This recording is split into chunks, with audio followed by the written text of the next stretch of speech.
In the heart of Luma's moonlit swamplands, a young woman slept barefoot on the mossy roots of an ancient kapok tree, unaware that the most feared creature in the kingdom was sliding toward her. Naima was no ordinary villager. She was the chosen bride of the Serpent King, a being of emerald scales and ancient magic who claimed a mortal every 100 years.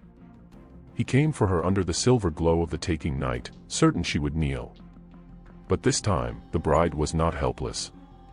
What happened next would shatter a centuries-old pact, unleash a battle of storms and spirits, and bind the Serpent King's soul to hers in a way that would change the fate of the river forever. This is the story of how the Serpent King came for Naima, and why he wasn't ready for what awaited him in the dark. Before we dive deeper into this epic tale, we'd love to know where you are watching from. Tell us in the comments. And if you love high-stakes fantasy filled with mermaids, magic, love, and sacrifice, don't just watch, be part of our adventure. Like this video, share it with someone who loves powerful stories, and hit that subscribe button, because tomorrow, we've got an extra special story lined up for you, and trust me, you won't want to miss it. A huge thank you to all our amazing channel members. Your support helps us keep these magical tales alive and thriving. The first light of dawn spilled like molten gold over the thatched roofs of Oka village, chasing away the cool shadows that clung to the earth. Beyond the sleeping huts, the river sighed, long and deep, as though it remembered things no human dared to speak of. Naima stood barefoot at its edge, the hem of her ochre tunic brushing her ankles, clay-brown skin glowing in the morning light. Her long braids fell forward as she leaned over the water, her reflection shimmering beside drifting water lilies. She came to fetch water every morning before the rest of the village stirred, for the river at dawn was different, gentler, quieter, but also watchful. The old women of Oku often said, "When the river is silent, it is listening." Today, it was very silent. Naima dipped her calabash into the current, but her hand paused mid-motion. The air felt strange, heavy, as though the clouds above were holding their breath. Not even the frogs croaked. A kingfisher sat frozen on a branch, staring at the water as if it feared what lay beneath. From somewhere behind her, the rustle of leaves stirred, and the sound of footsteps approached. It was Jabari, the hunter's son, tall and broad-shouldered, carrying his fishing spear though it was far too early for a catch. His shadow fell beside hers, and in the water their reflections swayed together. "You're early," he said, his voice warm but teasing. "I always am," she replied, without looking up. "But today the river feels wrong." Jabari's eyes narrowed. "My father says the river changes every 100 years. And that when it does, something comes out of it." Naima gave him a sideways glance. "And you believe these fireside tales?" He didn't answer. Instead, he crouched and touched the water with the tip of his spear. A ripple spread out, slow and deliberate, as though the river was thinking about whether to take offense. From the far bank, a voice called, old, cracked, and carried on the wind. It was Mother Ino, the oldest woman in Oku, leaning on her crooked staff. "Naima," she called. "Don't linger by the water when it is watching you." Naima frowned. "The water watches." Mother Ino hobbled closer, her anklets clinking softly. "Child, the river keeps its promises. And this year, it comes to collect." Jabari and Naima exchanged a glance. Somewhere deep in her chest, Naima felt a shiver coil, cold and tight, though the morning sun was warm on her skin. A sudden splash broke the moment, but it was no fish. The lilies just a few feet away shuddered violently, as though something huge had passed beneath. For a heartbeat, she saw it, a glint of emerald, quick as lightning, vanishing into the depths. The kingfisher screamed and flew off. The river sighed again. Naima stood very still, the calabash trembling in her hands. She had fetched water here 1,000 times. But now, she had the dreadful certainty that the river had finally noticed her. That evening, the smell of roasted tilapia drifted from Naima's family hut, mingling with the sharp scent of palm oil and pepper stew. The sun had dipped low, staining the sky with streaks of crimson and gold. Inside, the fire crackled softly, casting dancing shadows across the woven mats on the floor. Naima's father, Lebo, sat hunched over his bowl, his once broad shoulders stooped from years of casting nets and hauling fish from the river's depths. His hands were scarred, his skin weathered like old driftwood, but his eyes, deep and restless, still held the memory of storms survived. Naima set down a calabash of water beside him. "Baba," she said softly, "do you believe the river can choose someone?" Lebo froze, his hand halfway to his mouth. Slowly, he lowered the spoon. "Why do you ask me this, my daughter?" "Because this morning, Mother Ino said the river comes to collect its promises." She hesitated. "And Jabari spoke of something that returns every 100 years. A shadow crossed Lebo's face, not from the fire, but from something older, heavier, and buried deep in his memory. He stared into the flames for a long while before speaking. "It is not a story for young ears," he began, his voice low. "But you are no longer a child, and the river has already found you." Naima's heartbeat quickened. "What do you mean?" He took a deep breath, the kind a man draws before lifting a net heavy with something dangerous. 18 years ago, the rains came without end. The river swelled, angry and wild. It rose higher than the palms, higher than the hills, swallowing farms and homes. The people of Oku cried out for help, but no mortal hand could calm the flood. Naima listened, her mind painting the scene: endless water, villagers clinging to rooftops, children crying in the storm. "I went to the riverbank," Lebo continued, "and I called into the wind for the spirits to have mercy. That night, when the moon broke through the clouds, the water stilled. And from the depths he came, tall as a palm tree, his body scaled in green fire, his eyes like molten gold. The Serpent King of the swamp."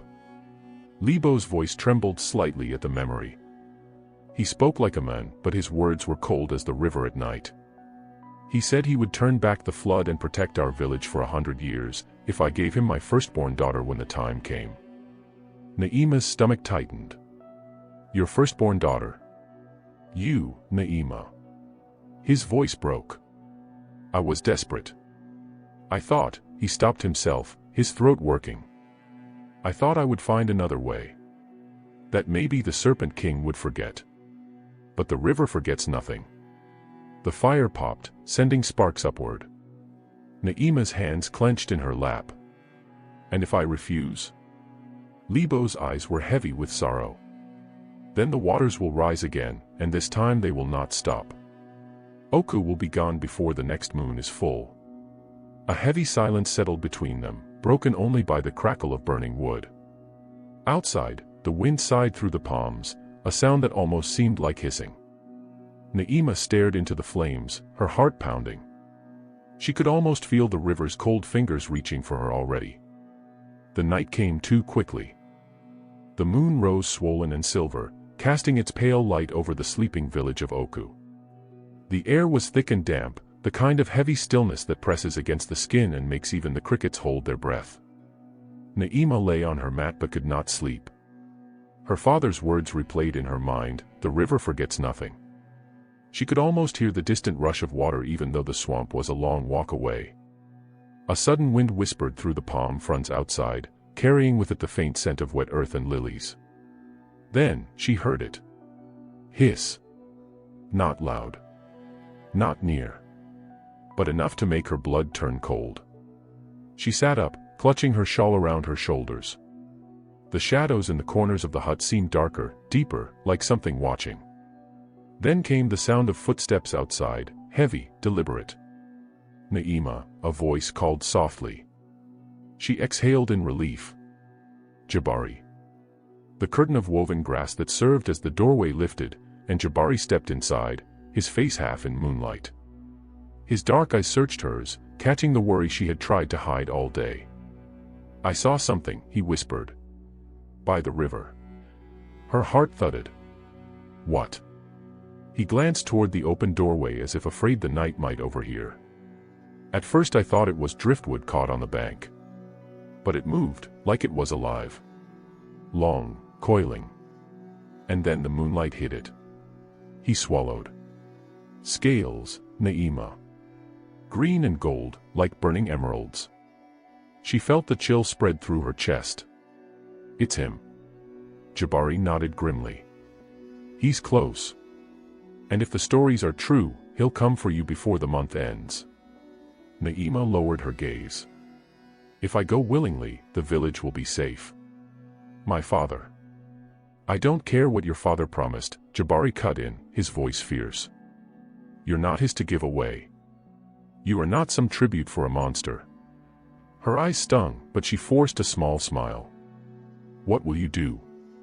Fight the Serpent King with your bare hands. I will fight him with whatever I must. His tone was steady, almost frightening in its certainty.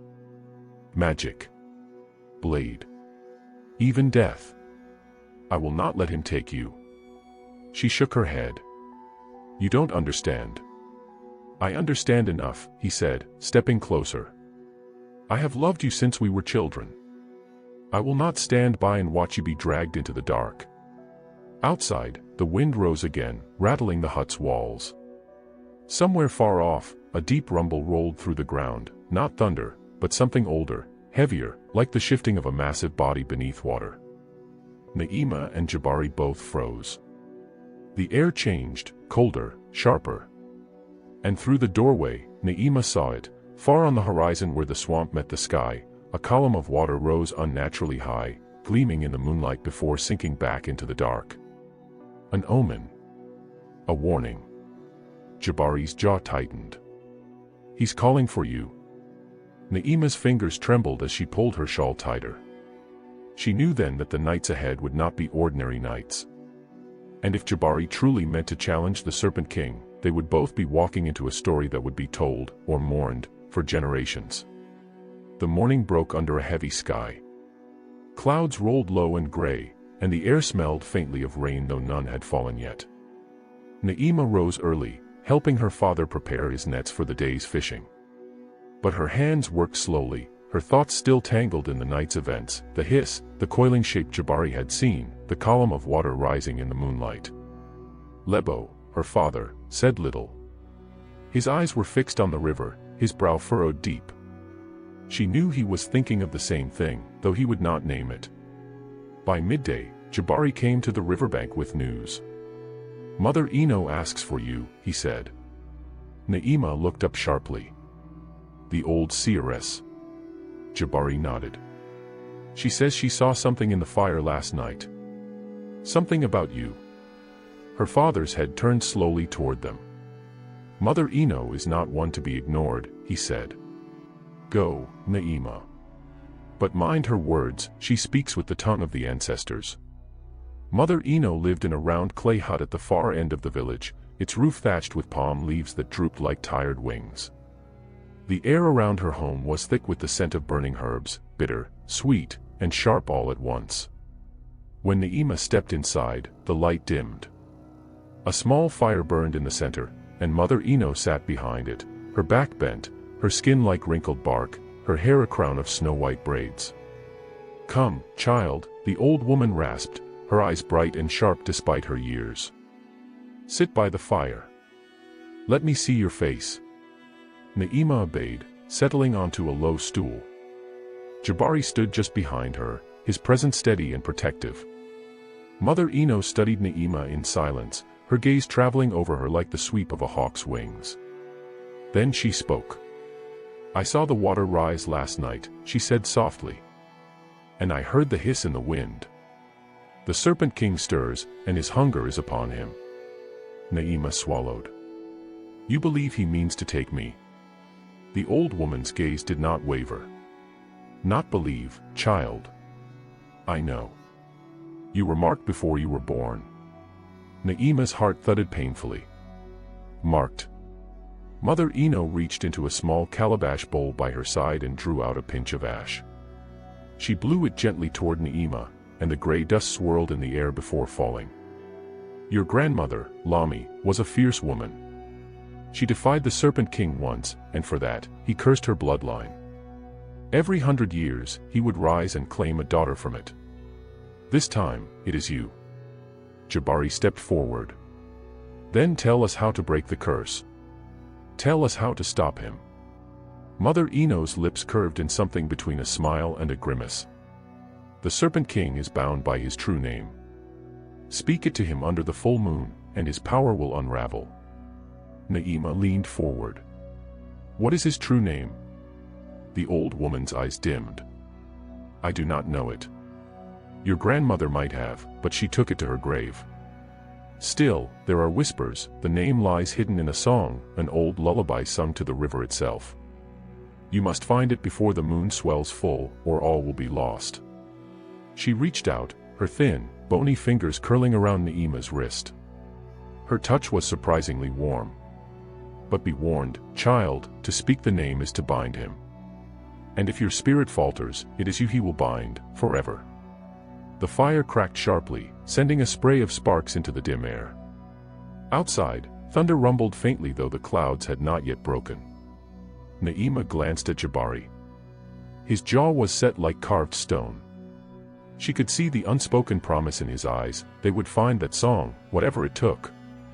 Mother Ino leaned back, her voice dropping to a whisper that seemed to curl with the smoke. Go now. The swamp watches. And so does he. The rain finally came that night, not in gentle drops, but in sudden, pounding sheets. It drummed on the thatched roofs, turned the dirt paths into slick ribbons, and filled the air with the rich, damp scent of wet earth. Na'ima sat by the hearth, her knees drawn to her chest, watching the flames curl and sway. Her father had gone to bed early, worn out from the day, leaving only her and the restless thoughts Mother Ino had stirred. The Serpent King. The curse. A name hidden in a song. Na'ima closed her eyes, letting the crackle of the fire lull her into that half-place between waking and dreams. It was there, in the soft shadows of memory, that she heard it, her grandmother's voice, warm and low, humming over the rush of the river. The melody was like water itself, it wound gently, then swelled, then fell away in quiet ripples. She could almost feel her grandmother's hand stroking her hair as the words formed in her mind. River, carry my heart away. Past the reeds where the moonlight lay. Name of the deep, name never spoken. Chains of the king, forever broken. Her eyes flew open.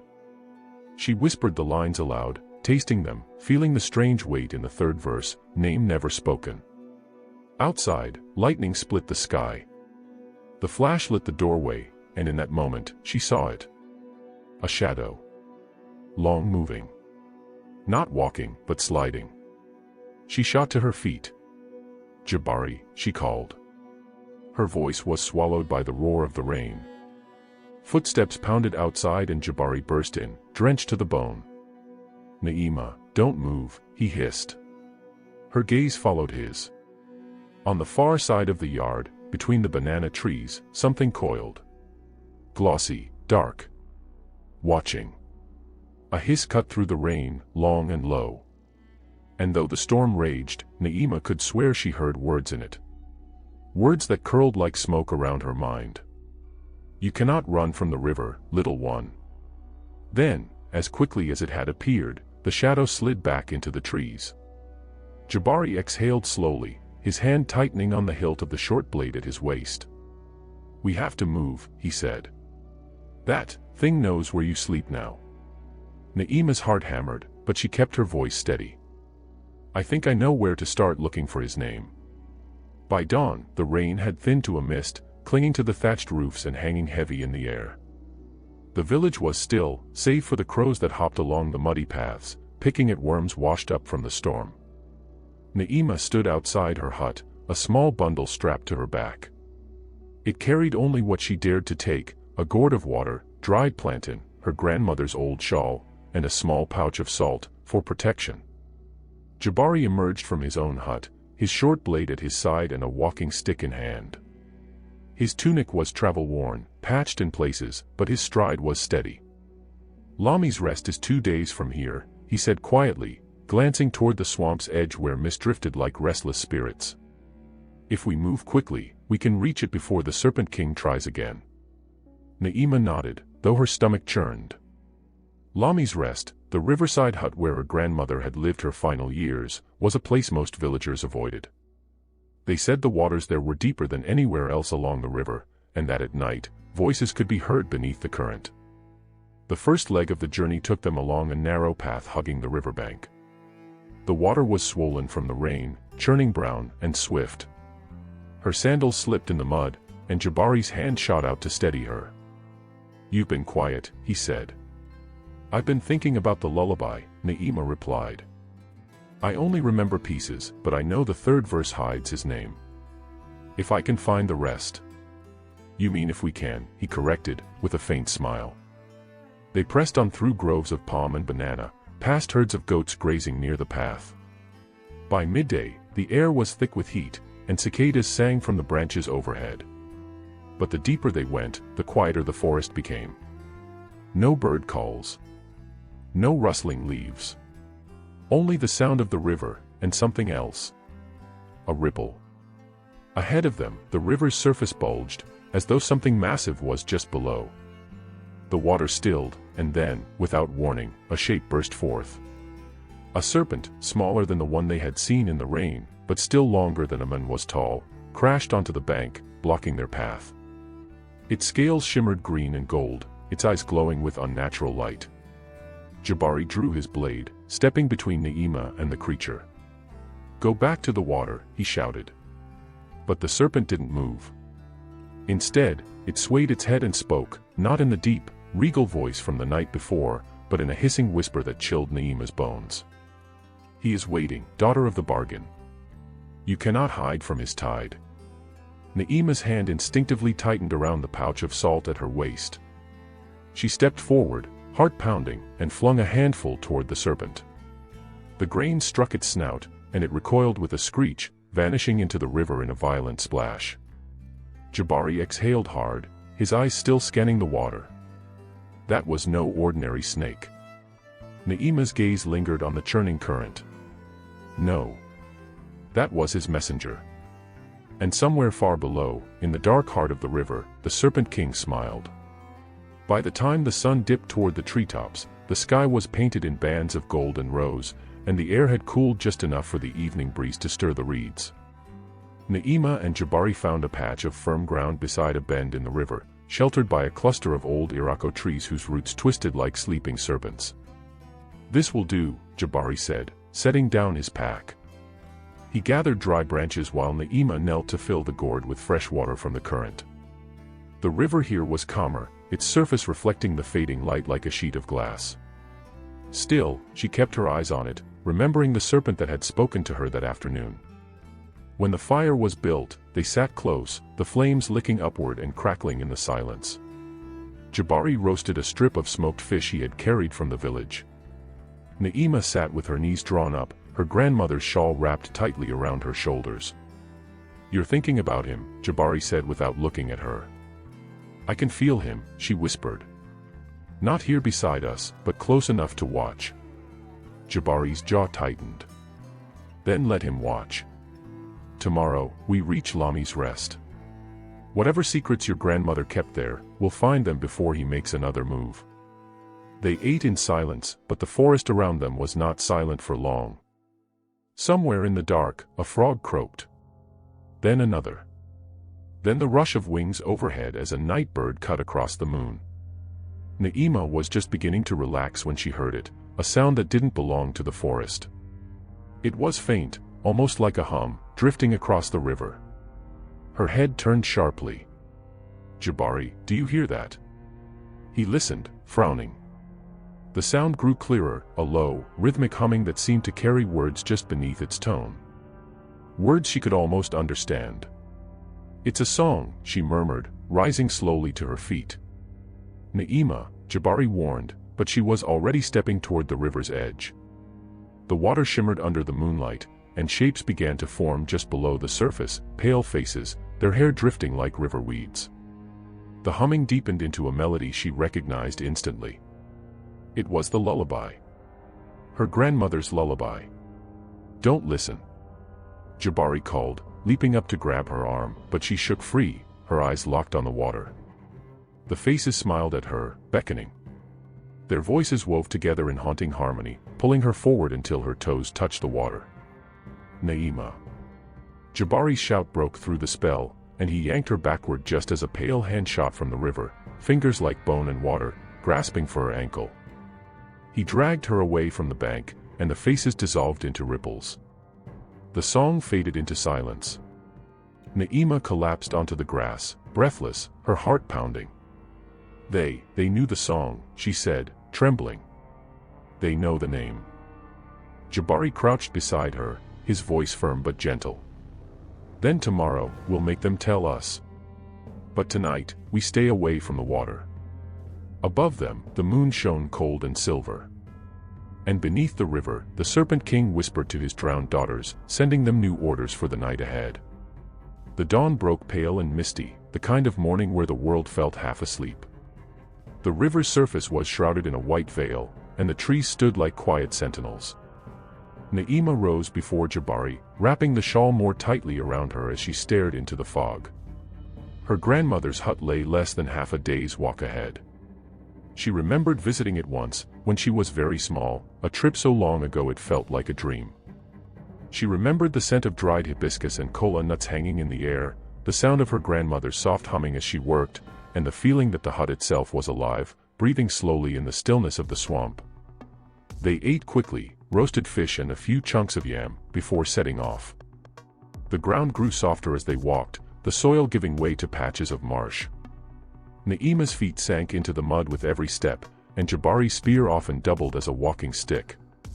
By mid-morning, the mist began to lift, revealing the path ahead, a narrow causeway of wooden planks stretching over dark, still water. The boards creaked under their weight, and the water on either side was so black it reflected nothing at all. "This place," Jabari muttered. "It feels wrong." "It's where she lived," Naima said. "And where she hid her secrets." They crossed the last stretch and stepped onto firmer ground. Ahead, nestled between two massive baobab trees, stood a small hut with a roof of palm fronds and walls made from woven reeds. Its doorway was draped in a faded cloth charm, beads strung along its edge. Naima froze. The beads were moving, not from wind, but as if touched by unseen fingers. Jabari stepped in front of her, holding his spear ready. "Stay behind me." He pushed the cloth aside and stepped in. The air inside was cool, thick with the smell of herbs and something sharper, like snake musk. The hut was just one room, but every surface was covered with jars, baskets, and charms. Dried leaves hung in bunches from the ceiling. In the center sat a low table, upon which rested a carved wooden bowl filled with water. Naima stepped closer. The water wasn't still, it swirled slowly, though there was no wind. Then a voice spoke. "You've come, child." Naima's breath caught. Sitting in the far corner, in a shadow so deep she hadn't noticed her at first, was an old woman. Her skin was lined like riverbeds after a drought, her hair silver and long, braided down her back. "Grandmother," Naima whispered. The old woman smiled faintly. "I am what remains of her." Jabari tightened his grip on the spear. "We thought you were dead." "In a way, I am," the woman said, her voice soft but firm. "I linger here between the living and the deep waters, because the bargain made for you was mine as much as it was your father's." Naima's hands trembled. "The Serpent King, he wants me. I need to know his name." The woman's smile faded. "Names are not given freely, child. They are hunted, like the serpent itself. And when you hold his name, you hold his fury." "Then teach me," Naima said, stepping closer. "Teach me how to hunt it." The old woman rose slowly, her movements stiff but deliberate. She reached for the bowl of swirling water. "Look," she commanded. Naima bent over the bowl. At first she saw only her reflection, then the water rippled, and the image shifted. She saw the serpent's emerald scales flashing beneath moonlit waves, saw his golden eyes watching her from the dark, and heard again the lullaby, soft and dangerous. The old woman's voice wove into the vision. "This song is a cage. But only if you sing it in the place where his power is weakest. You must find the stone of roots, deep in the heart of his domain. Only there will his name obey you." The image in the bowl began to darken, shadows gathering until the serpent's face filled it entirely. His mouth opened, and a hiss spilled from the water itself. "I see you, Naima." The water exploded upward, drenching the table. Naima staggered back with a gasp. Jabari pulled her away from the bowl, his spear poised. But the old woman only sighed. He knows you seek his name. That makes the path ahead very dangerous. Outside, the swamp wind picked up, rattling the beads at the doorway like the warning chimes before a storm. The wind carried the swamp's voice that morning, low, restless, whispering through the reeds like 1,000 secrets being traded. Naima and Jabari stood at the doorway of the hut, the beads still clinking softly, though no breeze seemed to touch them now. The old woman sat cross-legged by the table, the empty wooden bowl before her, its water still dripping onto the mat. "The stone of roots," she said, "lies beyond the place where the water runs red. You will know it by the trees, their roots reach down like claws into the earth, and the air smells of old blood." "That doesn't sound welcoming," Jabari muttered. "It is not meant to be," the old woman replied. "But there is no other path. The serpent cannot be bound without the stone." Naima stepped forward. "What will we face there?" Her grandmother's spirit gave her a long, measured look. "Everything he sends to turn you back. The stone is deep in his territory, and he will not let you walk freely. The swamp itself will betray you." Before Naima could speak again, the old woman's form began to shimmer, her outline fading into the air like mist. "Go now, before he sends worse than whispers." And then she was gone, leaving the hut suddenly colder. They set out before the sun had fully risen, the ground wet and the air heavy with the smell of moss and stagnant water. The path was less a trail and more a series of floating planks, some broken, forcing them to wade through knee-deep pools. Each step sank them into mud that clung stubbornly to their ankles. For hours they saw no sign of life, not even birds. The silence was oppressive. Then, without warning, the water at their feet rippled. Jabari raised his spear just as something moved beneath the surface. It broke through, a serpent, but smaller than the one in Naima's visions. Its scales were dull brown, its head triangular, eyes yellow and cold. It struck at Jabari, but he sidestepped, driving his spear into its side. The creature writhed once and stilled, the water around them stained dark. "That was no accident," Jabari said. "He's watching." The swamp changed as they went deeper. The trees grew massive, their roots twisting above ground like the limbs of sleeping giants. The air turned metallic, and the water in the pools glowed faintly red, reflecting the sickly light from the overcast sky. "This must be it," Naima whispered. Before them, the trees opened into a circular clearing. In the center, half buried in a mound of tangled roots, lay the stone of roots, a black, jagged mass with veins of silver running through it, pulsing faintly as if alive. Naima stepped forward, but the ground shifted under her feet. She looked down. The roots were moving. From beneath the soil, tendrils as thick as her arm shot upward, coiling around her legs. Jabari lunged, hacking at them with his blade, but more erupted, snaring his spear and wrenching it from his grasp. The air filled with a deep, resonant hiss that seemed to vibrate in their bones. It wasn't the smaller serpents this time. It was him. From the shadowed edge of the clearing, the water bulged upward, and the Serpent King rose, his emerald scales gleaming even in the dim light. His golden eyes locked onto Naima, and when he spoke, the words slithered into her mind like smoke. "You have come far, little one," he said. "But the stone is mine. And soon, so will you be." The roots tightened around her, pulling her toward the mound. Naima gasped for breath, her mind racing. She remembered her grandmother's warning, the song is a cage, but only where his power is weakest. The stone pulsed again. If she could reach it, if she could touch it, maybe the song would come. "Jabari," she cried. "The roots. Burn them." Jabari's eyes went wide, but he understood. He fumbled for the small pouch of dried pitch in his satchel, striking flint against steel. A spark caught, then flame. He thrust it against the roots, and the clearing erupted in the smell of burning wood and earth. The Serpent King reared back with a furious roar, the roots loosening just enough for Naima to break free. She staggered toward the stone, her fingers brushing its cold surface, and in that instant, a word whispered into her mind. A name. The name. The Serpent King froze, his eyes narrowing. "So, you've taken it." Naima's heart pounded. She knew now that the real battle was only beginning. The name burned in Na'ima's mind, as though carved into her thoughts with fire. It was not a word any human tongue could shape easily. It twisted and curled in her head like smoke, shifting in tone and meaning the longer she held it. Speaking it aloud felt dangerous, as if it might turn on her if her will faltered. The Serpent King's golden eyes glowed brighter, fixed on her as though he could see the name itself etched behind her gaze. "Careful, little flame," his voice rumbled inside her skull. "That gift is sharp on both edges. Speak it now, and you may cut me. Hold it too long, and it will cut you." Jabari stepped between them, spear raised, though his grip trembled from exhaustion. "Stay away from her." The Serpent King laughed, a deep, rolling sound that made the ground quiver. "You think you can stand against me, boy? She is mine by blood and by bond. You only delay what must come." Na'ima's mind raced. If the name could bind him, she could end this now, but her grandmother's warning echoed in her thoughts. The song is a cage, but only where his power is weakest.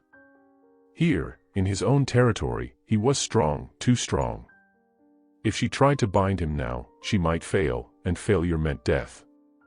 She closed her eyes for a heartbeat, steadying her breath. She would not use it. Not yet. She would carry the name until the right moment, and endure whatever it cost her. The Serpent King tilted his massive head, as if sensing her decision. Brave, or foolish? We will see which. His gaze flicked to Jabari, and his tail lashed through the water. In one sudden movement, he struck.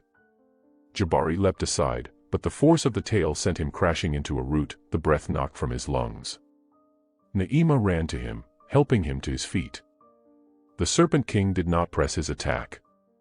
Instead, he began to sink back into the swamp, the water closing over his form. But his voice lingered in the air, deep and mocking. "The red water will rise soon, little flame. When it does, you will come to me willingly." Silence fell. The roots lay blackened and smoldering around the stone of roots, their movement stilled. Na'ima reached out again, touching the stone's surface. It was cold, but she could feel a pulse within it, faint yet steady, like the heartbeat of the earth itself. Jabari wiped the sweat from his brow. "Why didn't you speak the name?" She hesitated. Because here, it would have been like striking a storm with a twig. "We need to find where his power is weakest, and that means leaving this place alive."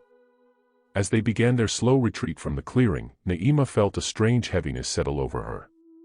It wasn't just exhaustion. It was the weight of the name. It throbbed against her thoughts, demanding to be spoken, pressing on her mind until it was hard to think of anything else. She realized with a sinking heart that the Serpent King hadn't lied. The name was a double-edged blade. And every moment she carried it, it was cutting deeper into her. By the time they reached the edge of the swamp, her vision blurred at the edges. Jabari caught her arm, concern in his voice. "Na'ima. What's wrong?" She forced a faint smile. "Nothing I can't handle." But in truth, she wasn't sure how long she could resist. Far away, in the depths of the swamp, the Serpent King coiled in the shadows, a slow smile spreading across his scaled face. He knew she would come to him, not because he would force her, but because the name itself would drive her to him. The swamp gave way to cracked, ochre earth that stretched endlessly beneath a blazing sun. Here, the air was dry and sharp, stinging Na'ima's lungs after the damp heaviness of the marsh. Each step crunched on brittle ground, and the horizon shimmered in heat mirages. The name inside her head pulsed like a heartbeat, a constant, gnawing whisper that made her temples ache. Jabari shaded his eyes, scanning the wasteland. "Are you sure this is where she lives?" "It looks dead." Na'ima nodded faintly. "The dead are her companions. That's why she can't live where the living thrive." They pressed on, guided by the thin trail of black stones Na'ima's grandmother once described, stones as smooth as water-polished river rock, but warm to the touch. The path wound through jagged cliffs until they reached a jagged arch of bone-white rock carved into the likeness of a weeping face. Its hollow eyes gazed down on them as if judging their worth. Inside, the air shifted. The dry heat softened, replaced by a faint, metallic coolness. The cave walls shimmered faintly with embedded crystals, casting broken reflections of their torchlight. And then, from the shadows ahead, came a voice like sand sliding over glass. "You carry a name that was never meant for human lips." A figure emerged, draped in tattered linen dyed the pale gold of faded sunlight, her skin a deep, wind-scoured brown, her hair streaked silver and black, coiled with dried desert flowers. Her eyes were not human, black to the whites, with flecks of gold swirling in their depths. Naima bowed slightly, the pounding in her skull making the motion unsteady. "Great Mother of the Dry Lands, I need your help." The witch studied her for a long moment, then circled slowly, the air crackling faintly where her fingers passed. "The name eats at you. Every breath you take feeds it. Soon, it will hollow you out, and there will be nothing left but his will." "I know," Naima said. "I need a way to hold it without losing myself, until I can use it against him." The witch's lips curved into something that might have been a smile, or the shadow of one. "There is a way. But the price is blood, girl. Not his. Not mine." Her gaze slid to Jabari. Jabari stiffened. "If you think." The witch raised a hand. "I do not require your life, boy. But your bond. One of you must give up the other, in spirit, if not in body. The heart's tether is what keeps you both standing. I will sever it. Without that bond, the name will no longer feed on your shared will." Naima's throat tightened. She understood at once, the witch was offering to shield her, but at the cost of the trust, love, and connection between her and Jabari. They could still travel together, fight together, but it would be as strangers. The thought felt like swallowing stone. The witch's voice softened, though her eyes did not. "Decide quickly. Every moment you hesitate, the name grows heavier, and when it becomes too heavy, no hand will be able to lift it from you." Naima and Jabari locked eyes. The witch's cave seemed to grow quieter, as though the desert itself was holding its breath. The witch's cave was so still that Naima could hear the slow drip of water somewhere deep in the stone, each drop echoing like a countdown. Her palms were damp. The Serpent King's name pulsed again inside her skull, stronger now, as if mocking her hesitation. Jabari stepped closer, his hand hovering over hers. "Naima, listen to me. We'll find another way. We've always found another way." Her lips trembled. "And if we don't? If I lose myself before then?" "You've seen what happens to those the Serpent King claims, their shells, Jabari. Empty." The witch leaned on her crooked staff, eyes glittering. "Love is a fine chain for the living. But for the hunted, it is a leash. Cut it, and you may yet run free." Naima closed her eyes. She remembered the riverbank where she and Jabari first played as children, chasing dragonflies. She remembered the way he had shielded her during the monsoon storms, the laughter they'd shared under the old palm tree by the fishing docks. To lose that was to lose the part of herself that was most alive. But the name inside her was relentless. It throbbed with a strange hunger, trying to twine itself deeper into her thoughts. Her voice came out as a whisper. "If I agree, what will it feel like?" The witch's tone was flat. Like silence where there was once music. Jabari's jaw clenched. "Naima, I don't care if it kills me, I'm not letting you give that up." She met his gaze, tears burning her eyes. "I'd rather lose our bond than lose myself completely." For a long moment, he just stared at her. His breath came sharp and uneven. Then he stepped back, shoulders tense, and nodded once, not in agreement, but in surrender.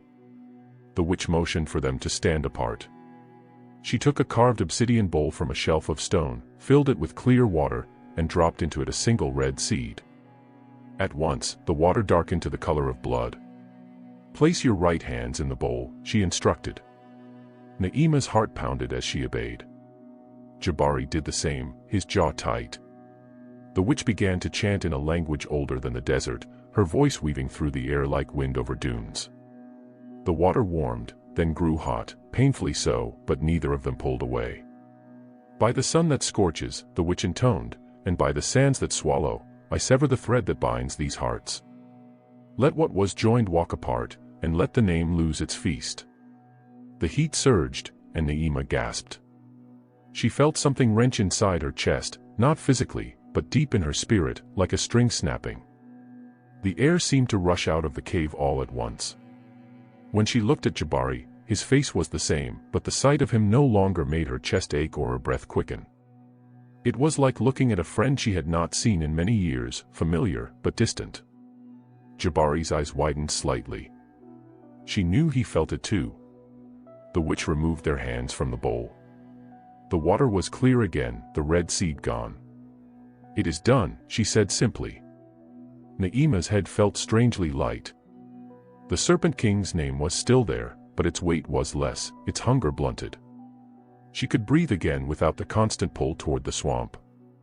But in that breath, she knew the cost. The warmth between her and Jabari had cooled into something pale, fragile, and uncertain. The witch turned away. "Leave now. The desert does not care for those who linger." They stepped out into the blinding sun, walking side by side, yet somehow farther apart than they had ever been. The desert wind carried a strange smell that morning, a dampness like rotting reeds, though the nearest swamp was miles away. Na'ima paused on the ridge, sand shifting under her bare feet. She tilted her head, listening. At first, it was nothing but the sigh of the wind through the dunes. Then she heard it, a faint hiss, drawn out like a breath too long held. Na'ima. Her stomach tightened. The Serpent King's voice was quieter now, thinner, but no less insidious. The severing had weakened him, yes, but it hadn't cut the thread completely. He was still there, still watching. Jabari came up the ridge behind her, his movements silent. The air between them was different now, not tense, exactly, but hollow. She glanced at him, searching his face for the warmth that used to be there. Instead, she found only concern, sharpened into wariness. "You hear it too," he said flatly. Na'ima nodded. "He knows what we did." They began moving again, sand crunching softly beneath them. The sun was climbing, its heat pressing down like an invisible hand. In the distance, the dunes gave way to jagged outcroppings of black rock, like the spines of some ancient creature buried in the sand. "The witch said the severing would buy us time," Na'ima murmured. "Time for what?" Jabari's tone was clipped. She hesitated. "To find the shadow well." He stopped, narrowing his eyes. "That's a myth, Na'ima. The elders told us stories about it to keep us from wandering too far, a place where light dies, and spirits drink your name until you vanish." Na'ima's gaze didn't waver. "Myth or not, the witch said it's the only place his voice can't reach. If we can get there before the next moon, we might." A sudden gust slammed into them, hot and dry, carrying with it a whisper so clear it made Na'ima flinch. "You severed the thread, little one, but the root is still mine." The wind dropped as abruptly as it came, leaving a ringing silence. Jabari's hand went to the dagger at his side. "We're being hunted." Na'ima's eyes scanned the dunes. Shadows moved where no clouds passed. The air shimmered unnaturally, like heat mirages, only these shapes slithered. Then she saw them. Not serpents of flesh, but of sand, their bodies flowing, shifting, eyes glinting like shards of black glass. They were circling, tightening the loop. "Run," she said. They sprinted toward the black rocks, the sand serpents hissing in pursuit, their bodies breaking apart and reforming with the wind. Na'ima's lungs burned, her heart hammering. The Serpent King's voice grew louder with every step, curling around her thoughts. "You can run to the ends of the earth, Na'ima, and still, I will find you." They reached the shadow of the first jagged spire just as the sand serpent surged, striking like waves against stone. Jabari shoved her behind him, his dagger flashing. From the shadows between the rocks, another voice spoke, deep, resonant, and entirely human. "You seek the shadow well," it said.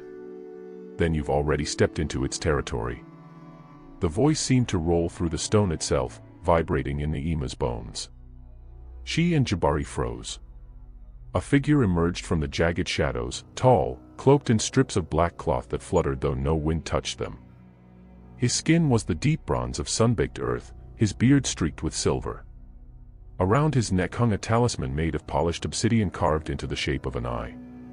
He carried no weapon, yet the air around him felt dangerous, as though the rocks themselves would move at his command. Jabari's grip on his dagger tightened. "Who are you?" The man's dark eyes moved over them slowly, weighing them. "I am the keeper of Black Rock," he said, his voice low but carrying an odd resonance. "Few find their way here, and fewer still leave." Naima stepped forward despite Jabari's warning glance. "We seek the shadow well." The keeper's gaze fixed on her, and for a heartbeat she felt as if he could see not just her face, but the very shape of her soul. "The well is not for the curious, child. It is for the desperate." "Which are you?" Naima swallowed. "Both." The keeper's mouth curved, but it was not a smile. "And you?" His eyes turned to Jabari. "Are you her protector, or her leash?" Jabari stiffened. "I'm the one who will keep her alive." The keeper hummed as if that answer was neither wrong nor right. "To reach the shadow well, you must cross the Ashen Pass. The serpents of sand will not follow there, but the pass demands its own price." "What price?" Jabari asked. The keeper's eyes shifted to Naima again. "A memory. One you cannot take back. The deeper the well, the deeper the offering. Without it, the gates will remain closed." Naima frowned. "What kind of memory?" "One that shapes who you are." The words hung in the air like smoke. Before Naima could speak again, a ripple passed through the rocks, not from wind, but from the ground itself. The keeper's eyes flicked toward the dunes. "We have little time. He is reaching for you again."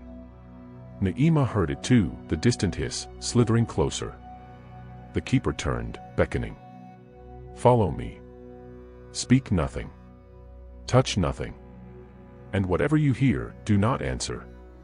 He moved swiftly into the narrow passage between the black rocks. The air grew cooler, the light dimmer, as if they were stepping into a different world. Naima glanced at Jabari, but his jaw was set, his eyes wary. They followed. As they moved deeper, the stone walls seemed to close in, carved with strange symbols that shimmered faintly in the dark. Naima's fingers twitched with the urge to trace them, but she remembered the keeper's warning. Then the whispers began. Not the Serpent King's voice this time, softer, more coaxing. Voices of people she knew. Her mother. Her grandmother. Even her own voice as a child, laughing. "Naima, come back. Naima, you've gone too far. Naima, he will take everything." She bit her lip, keeping her eyes fixed on the keeper's back.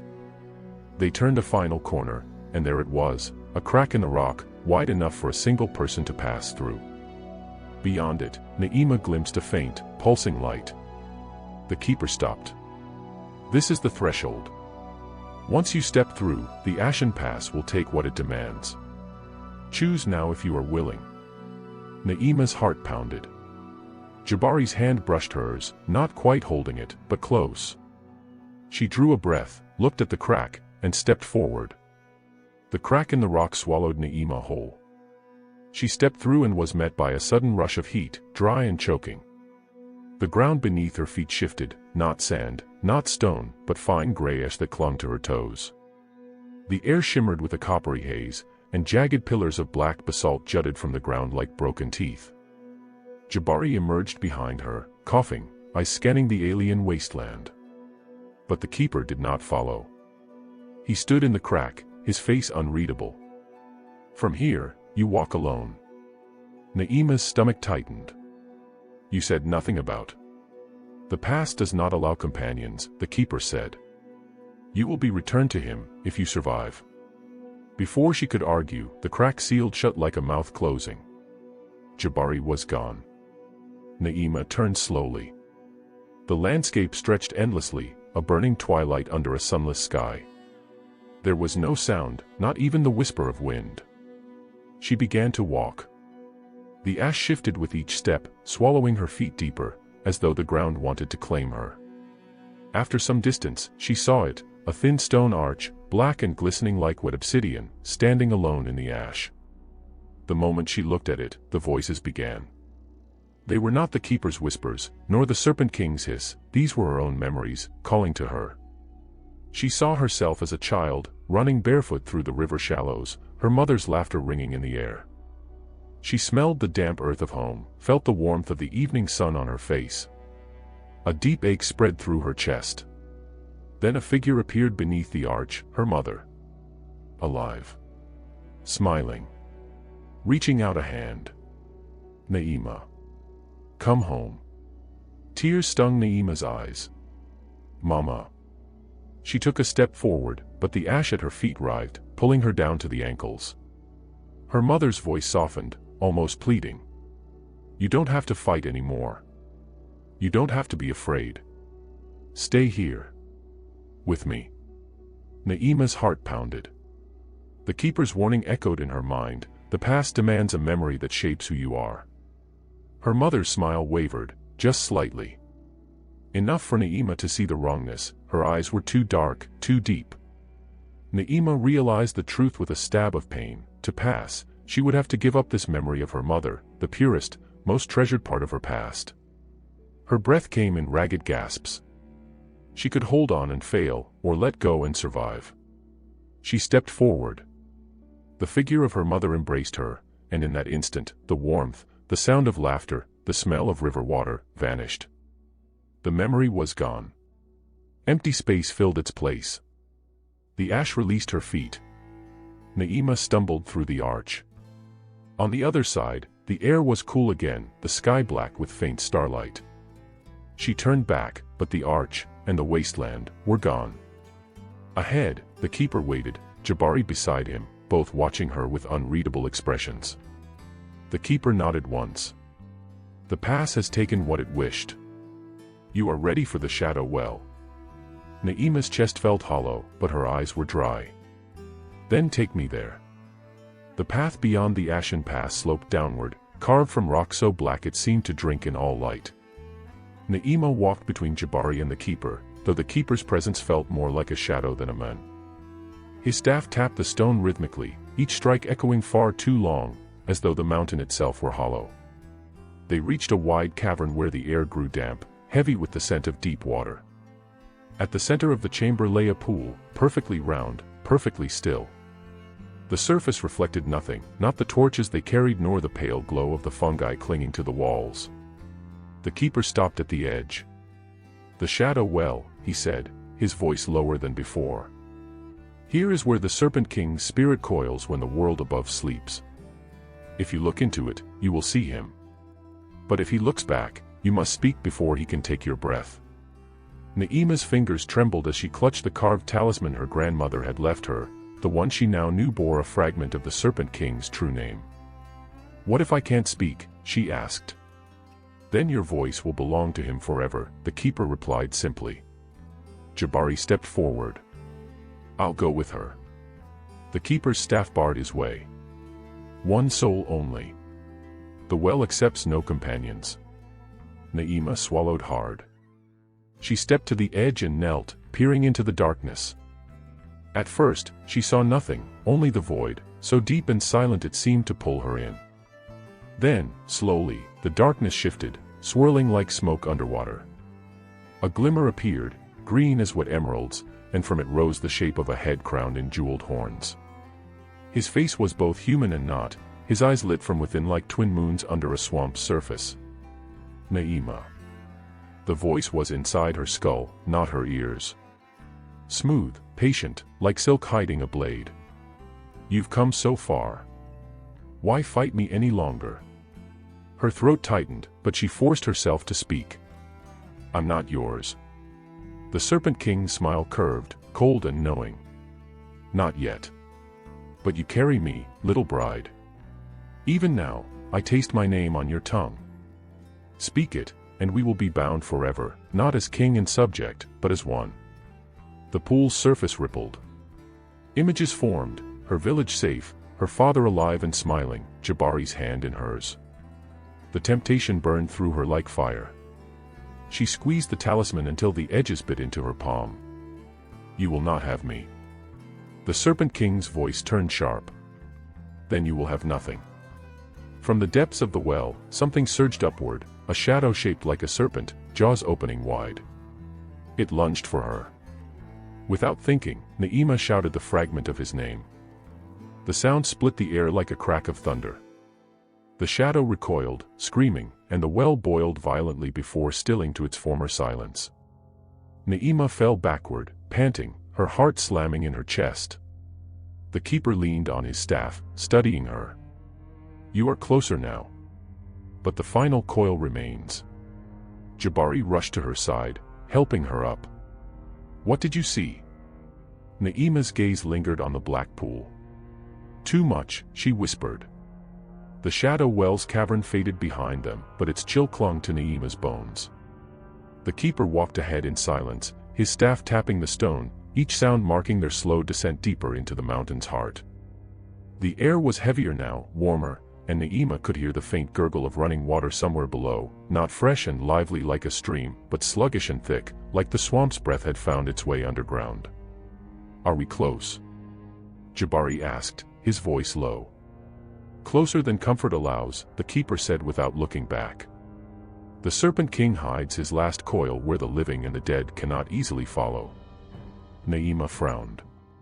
"What do you mean by last coil?" The keeper stopped, turning to face her fully. His hood shadowed most of his face, but his eyes gleamed faintly. "The Serpent King is not a single thing. He is power wound around itself, layer upon layer. You have faced his whisper in dreams, his shadow in the well. But now, he tapped the ground once. You will face his hunger. It is the part of him that cannot reason, cannot bargain. Only devour." A shiver worked its way up Naima's spine. They emerged into a vast chamber unlike any before. The walls dripped with moisture, slick and glistening in the torchlight. At the far end, a wide, black river cut through the stone, its surface unmoving despite the sound of rushing water beneath it. Across the river was a narrow strip of shore, and beyond that, a massive stone archway carved in the likeness of a serpent's gaping mouth. "The last coil waits there," the keeper said, pointing with his staff. "How do we cross?" Jabari asked. The keeper's answer came in a grim smile. "You don't cross. It comes to you." As if the river had heard him, the black surface bulged, rippling outward. Something rose, first a glistening curve like wet stone, then another, then the jagged crown of horns. But unlike the Serpent King's human-like form in the well, this was all beast. A serpent of impossible size, its scales as dark as midnight, eyes like molten gold. It hissed, and the sound was so deep Naima felt it in her ribs. Jabari drew his spear. "Naima, stay back." The serpent struck before he could finish. It moved with terrifying speed, its head slamming into the stone where they'd stood seconds before. Naima rolled away, clutching the talisman. She felt it grow warm in her hand, as if urging her to use it, but something told her this was not the moment to speak the Serpent King's name. The keeper's staff struck the ground, sending a circle of pale light outward. The serpent recoiled, hissing, but its body still writhed closer, coils sliding across the rock. "This is his hunger," the keeper called over the noise. "If it touches you, it will strip you down to bone. Only by taking from it will you survive." Jabari's eyes flicked to Naima. "Taking from it?" "The scale," the keeper shouted. "One of its crown scales, tear it free, and the hunger will break." The serpent lunged again. Jabari ducked under its jaws, driving his spear upward into the thick curve of its neck. The weapon stuck but did not pierce deeply. Naima's breath came in gasps as she scrambled for a plan. Then she remembered, the river had not moved until the serpent rose. She darted to the edge and plunged her free hand into the water. It burned cold, but she could feel the undercurrent, fast, strong. She waited until the serpent's head swung toward Jabari, then hurled the talisman into the river.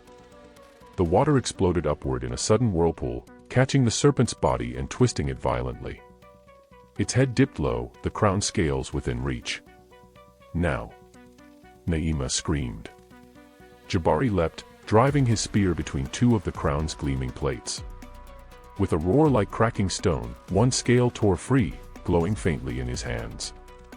The serpent shrieked, a sound that wasn't animal but something deeper, older. Its body thrashed once, twice, then dissolved into a mist that sank back into the river. Naima retrieved her talisman as it floated back to shore, now cool in her palm. The keeper stepped forward, studying the golden scale in Jabari's hand. You have unwound the last coil. Now the duel can begin. Naima's breath caught. You mean, next, we face him? The keepers had dipped in a slow nod. Face him, or be his forever. The river behind them faded into silence, as though the serpent's death had drained the chamber of breath. Naima stood with the talisman clenched tight, her heart still racing from the battle.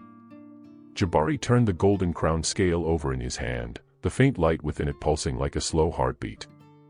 The keeper did not move until the glow dimmed to a steady ember. It is time, he said, his voice carrying a strange finality. He knows you have taken his hunger from him. Now he will come in his true form, not the shadow, not the beast. The Serpent King himself. The archway across the river began to tremble. Fine cracks ran along the serpent-shaped stone mouth, and from them bled a dull red light. Naima could feel it in her bones, a hum that was not sound but presence, ancient, commanding, suffocating. The water between them began to part, revealing a narrow bridge of stone that rose from the depths as if summoned. Jabari stepped forward instinctively, but the keeper caught his arm. This is not a battle of strength, he warned. It is a duel of wills, of enchantments. He will not simply fight you. He will try to unmake you. Naima's voice trembled. How do we stop him? The keeper's eyes fixed on her. Your talisman holds his true name. Speak it only once, at the moment his power falters. If you speak it too soon, he will devour you. Too late, and nothing will remain of you to save. The words barely left his lips before the archway exploded outward. From the red light stepped a figure tall and terrible, his skin black as obsidian, yet alive with shifting patterns like the skin of a snake in sunlight. His eyes burned gold, and his hair hung in braids threaded with tiny bones. Around his shoulders lay a mantle of living serpents, their tongues flicking the air. He walked barefoot, each step echoing as though the stone itself bowed to him. Thieves, he said, his voice rich and deep, yet carrying a cold amusement. You take from me what is mine, and yet you stand here, as though you think you can win. Jabari tightened his grip on the spear. We didn't come to steal. We came to end you. The Serpent King smiled faintly. End me. I am the first coil. I am the shadow in your blood. I cannot be ended, only served. His gaze shifted to Naima, and something in it felt like invisible hands brushing her thoughts, prying at the edges of her will. And you were always meant to be mine. Naima's chest tightened. Images burst in her mind, a palace of gold deep beneath the earth, a throne where she sat beside him, her hair heavy with jewels, her body draped in silks. She felt the weight of a crown settle on her brow. Her heart ached with longing, though she could not tell if it was hers or his. Naima. Jabari's shout broke the vision. The Serpent King moved with impossible speed, closing the distance in a breath. Jabari's spear flashed, but the king caught it barehanded, the wood hissing where his fingers touched. With a twist, he flung Jabari aside, the weapon skittering across the stone. You see, the king said, turning back to her. Flesh and iron cannot touch me. Only the true magic can. He spread his arms, and the serpents on his shoulders slid to the floor, forming a living circle around them. Naima clutched the talisman. The keeper's warning rang in her ears, only once. At the moment his power falters. The king raised his hands, and the air between them shimmered. The stone under Naima's feet softened, turning slick, as though she stood on living skin. She felt her strength drain, her knees weaken. Then Jabari's voice cut through again, not a shout, but a chant. He had retrieved the crown scale, holding it high as it began to glow brighter, its light lancing across the chamber. The king flinched, just slightly, but enough. Naima's instinct screamed that this was it. She drew a deep breath, forcing her voice steady. She spoke his name. The sound was like breaking glass and roaring fire at once. The king staggered, his golden eyes widening in disbelief. The serpents writhed, hissing as they turned to ash. But instead of falling, he began to laugh, low at first, then building, echoing in the cavern until it seemed the walls themselves shuddered. "You think one name can bind me," he said, his form beginning to blur like heat haze. "Then you do not know how many I wear." The red light behind him flared, swallowing his shape entirely. When it faded, the Serpent King was gone. Only his voice lingered in the silence. "Find me, if you dare." The silence after his disappearance was more suffocating than his presence had been. The red glow in the archway had faded, leaving only the steady drip of water echoing through the chamber. Na'ima's breath came in sharp bursts, her fingers still clenched around the talisman so tightly it cut into her palm. Jabari pushed himself up from the stone, his ribs aching from the king's throw. "He's gone," he said, but his tone held no relief, only frustration. The keeper's expression was unreadable. "No. He has shed one skin and slithered into another. He cannot be killed where you met him. That chamber was his hunting ground, not his nest." Na'ima swallowed, her voice hoarse. "Then where is his nest?" The keeper turned his gaze toward the dark tunnel beyond the archway, his eyes narrowing. "In the realm between waking and dream, the Veil of Echoes. Few who step into it return with their minds intact. It is not a place of time or form. It bends you, remakes you, until you forget you were ever whole." A low rumble passed through the stone beneath their feet, and Na'ima realized it wasn't the cavern shifting, it was a sound from far away, traveling through the rock itself. A hiss, stretched into something like a sigh. The Serpent King's voice. "He's calling to you," the keeper said grimly. "That is how he lures prey into the veil.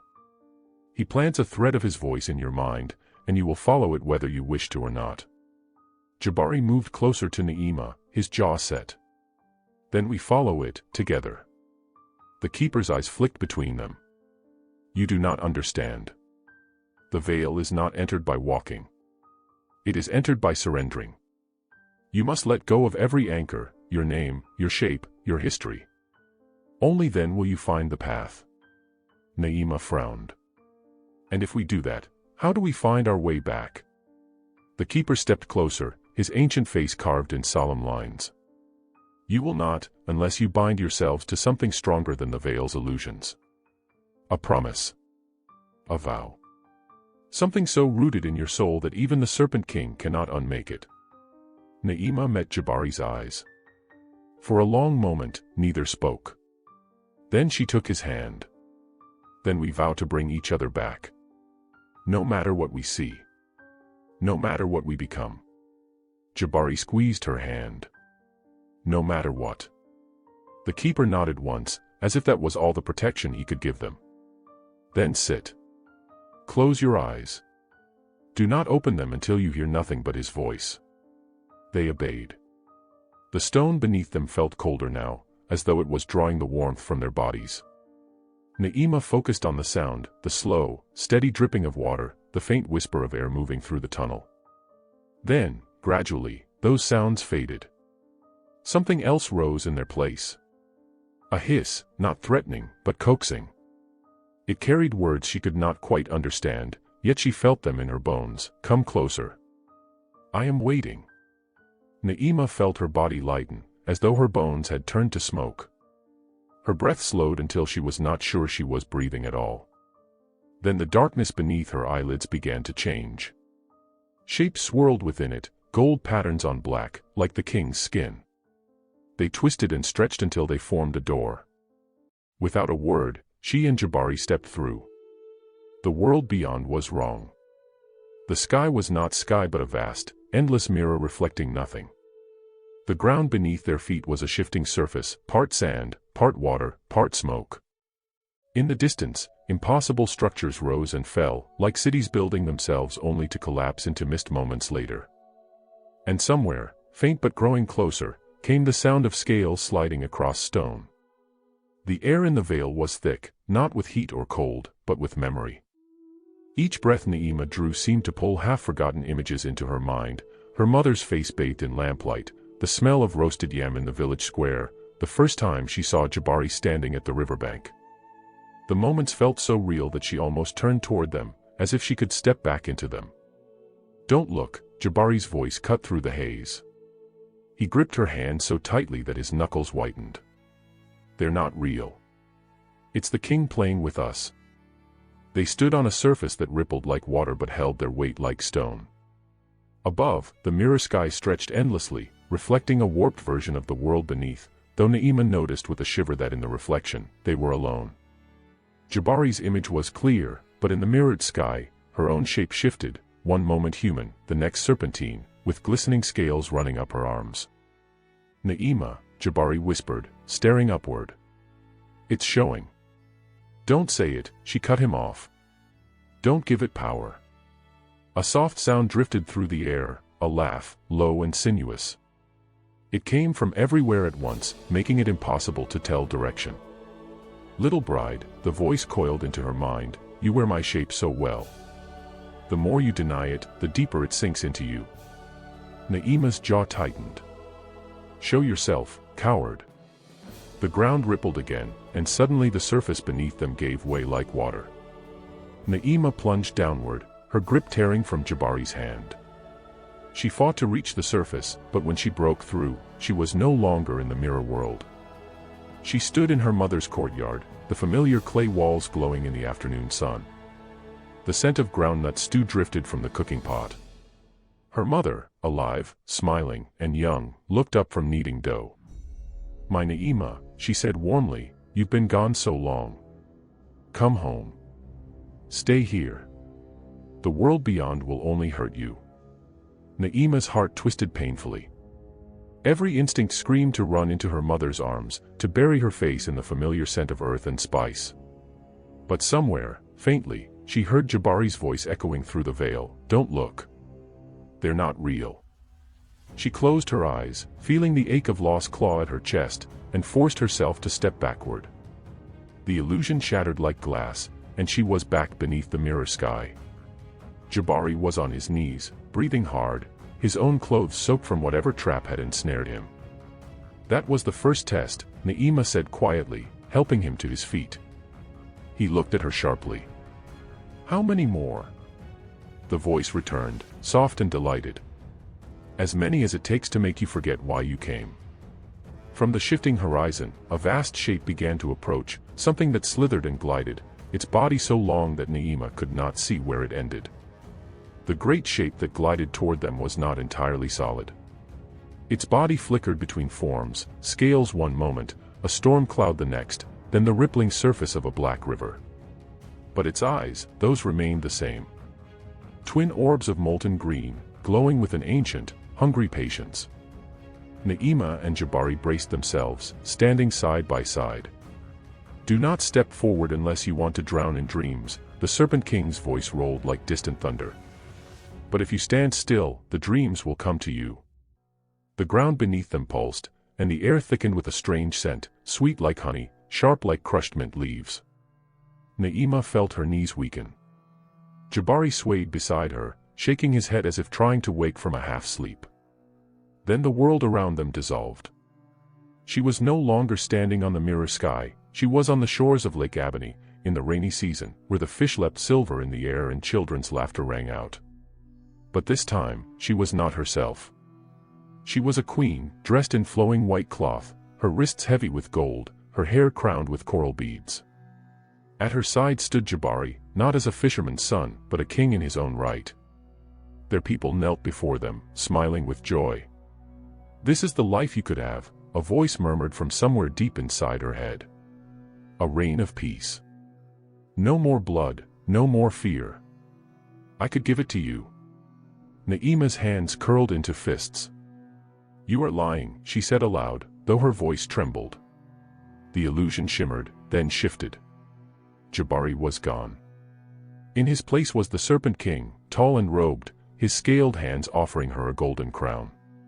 Take it, little bride, he said, his voice smooth as silk. And you will never lose anything again. She felt the weight of the crown in her hands before she realized she had taken it. No, she cried, throwing it to the ground.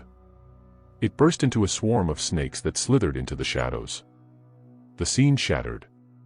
Naima gasped and found herself back in the mirror sky world, but Jabari was gone. Jabari, she called, her voice echoing. No answer came. Only the Serpent King's laughter, low and knowing. He has his own visions to face. And perhaps, he will like them better than he likes you. Na'ima's stomach nodded. What have you done to him?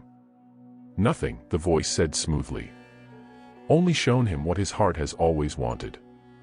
From somewhere in the shifting expanse, she thought she heard Jabari's voice calling, but it was faint, and laced with something she had never heard from him before.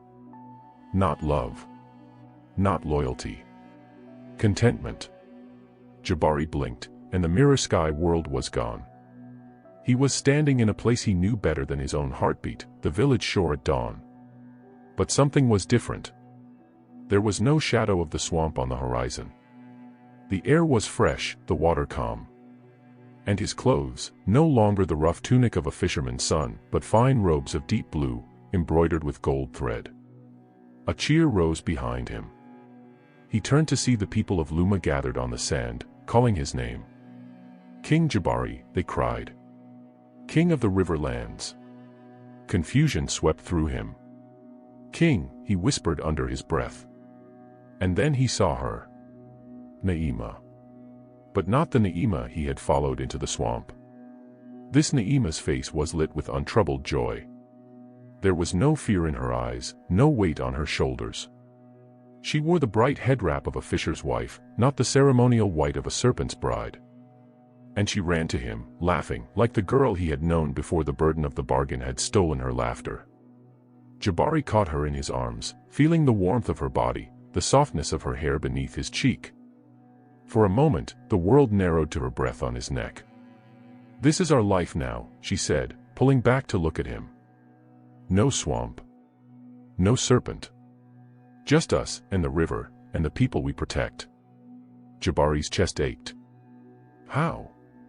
It doesn't matter, she said, smiling up at him. All that matters is you chose it. You chose me. Something in the way she said it made him falter. Chose her? Hadn't he always chosen her? That was why he had followed her into the swamp, why he had stood against the Serpent King. And yet, from the corner of his eye, movement flickered. He turned and saw a figure in the shadows, tall, robed, and crowned with horns of bone. The Serpent King's voice slid into his mind like water through cracks in stone. This life could be yours, mortal. The crown, the peace, the woman you love. No war with me, no death for your people. All it takes is one word. Jabari's hand tightened around Na'ima's.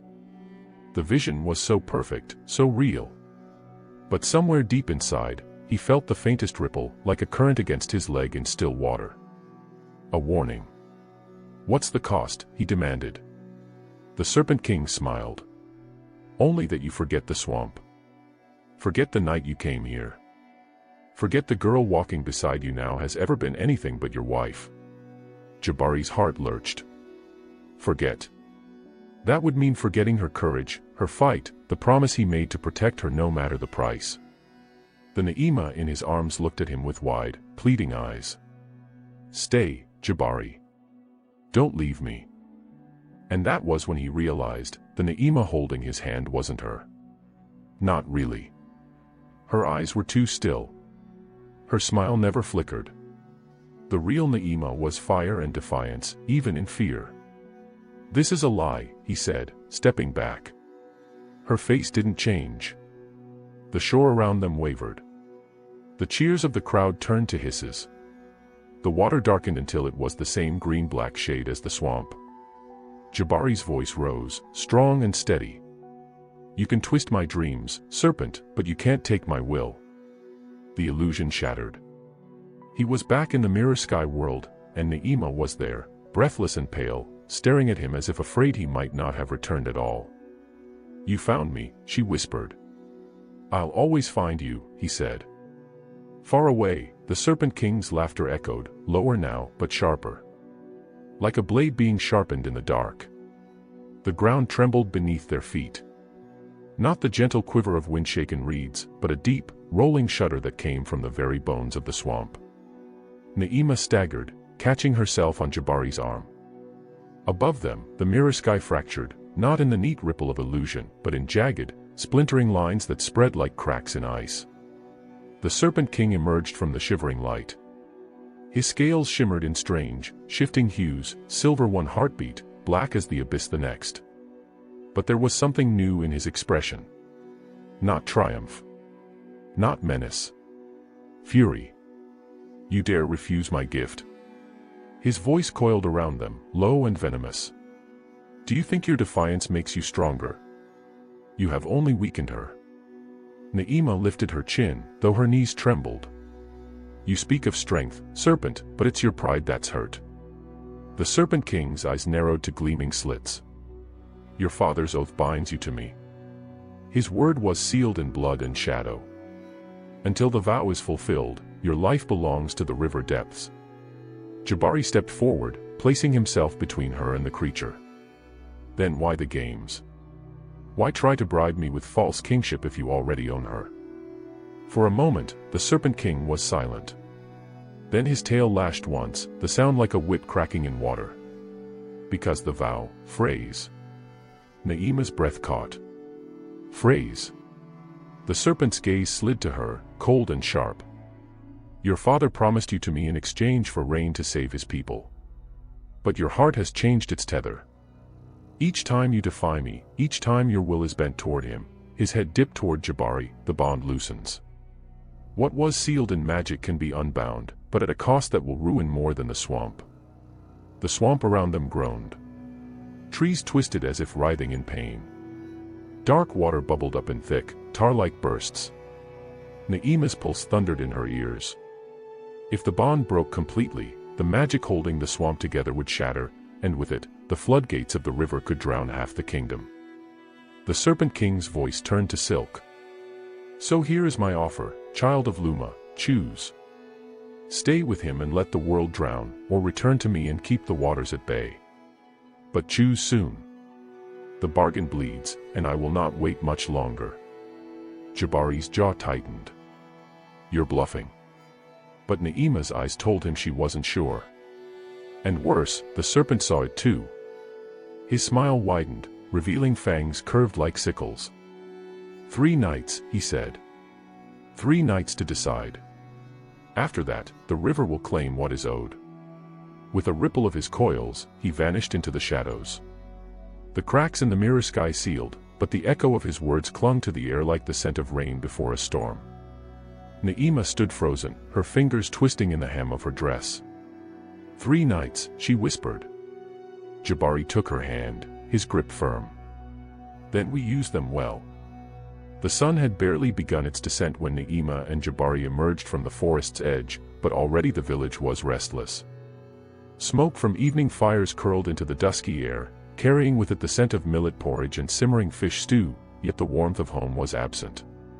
People clustered in tight knots along the pathways, their murmurs sharp, their eyes quick to dart away when Naima's gaze swept over them. Jabari felt the weight of the stairs, but it was Naima who bore the heavier burden. Whispers rose like gnats in her wake. Serpent's bride, omen child, she's the reason the river stirs. Children were ushered indoors. An elder woman paused at her cooking fire, her ladle hovering midair as her eyes fixed on Naima, not in hatred, but in fear. From the gathering hut, a voice called out. It was Elder Kofi, his staff thumping against the packed earth as he approached.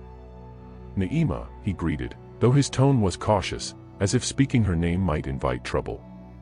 The council has heard troubling things. The river has risen twice in a single day. Fishermen swear the banks shifted under their feet. Naima's stomach tightened. She could still feel the echo of the Serpent King's threat in her bones. The river's restlessness is not of my doing, she said. But I know what stirs it. The crowd leaned closer, a ripple of tension running through them. Jabari stepped beside her, his voice firm. It's the Serpent King. He's pressing his claim on Naima, and if he is not stopped, the river will break its bounds. Elder Kofi's expression hardened. And what of the whispers that you, Jabari, have brought a curse upon us by standing in his way? The crowd shifted uncomfortably, some nodding, others looking at the ground. Naima felt the sting of the words, but she also saw an opportunity. If the river rises, it will not care who is cursed and who is not. we must unite, or we will all be swept away." A voice rang out from the back, sharp, male, and dripping with bitterness. "Easy for you to say, Naima. You've already bargained with the darkness. Perhaps it's time you finish the bargain and spare us the flood." Gasps rippled through the gathering. Naima's breath caught, but before she could speak, Jabari's hand found hers. He squeezed, anchoring her. Elder Kofi raised his staff. "Enough. There will be a council meeting at first light. Naima, Jabari, be prepared to speak." As the crowd dispersed, Naima could still hear the mutters following them. Each word was a stone added to the weight pressing down on her chest. When they reached the edge of the village, Jabari spoke quietly. "They're scared. Fear makes people cruel." Naima stared toward the dark line of the swamp in the distance. "3 nights," she murmured. "And they will turn on me completely if we don't find a way to end this." Night fell over the village like a slow closing hand, and by the time Naima slipped away from the last flickering firelight, the moon hung pale and swollen above the treetops. The path she took was not one worn by the feet of the living. It wound away from the yam fields, past the ancient baobab whose hollow trunk whispered in the wind, and into the marsh where shadows clung like cobwebs. Jabari followed at her side, silent but alert, his spear in hand. "Are you certain about this?" he asked in a low voice. "Yes," Naima replied, though her voice carried more resolve than certainty. "If the elders cannot help us, perhaps the one they cast out will." They had heard the stories in fragments, of Ngolo, the mystic who once served the Serpent King as his sworn interpreter, until he betrayed his master in some long-forgotten dispute. He had vanished into exile decades ago, but the swamp still whispered his name. The air grew heavy with the scent of wet earth and rotting leaves. Frogs croaked unseen. The moonlight painted the water in shards of silver, but the deeper they walked, the more it seemed the night itself resisted their presence. Finally, they came upon a half-sunken hut, its reed walls sagging under the weight of moss. Smoke rose from a crooked chimney, though no door greeted them, only a hanging curtain of charms made from bone, feather, and dried serpent skin. A voice rasped from within before they could speak. "The river's bride and her shadow guard. I wondered when you'd come." Jabari stiffened. "How did you?" The curtain parted slowly, revealing a man whose age was impossible to guess. His hair was a wild tangle of white and black, his skin mapped with deep lines. His eyes glowed faintly, like embers in the dark.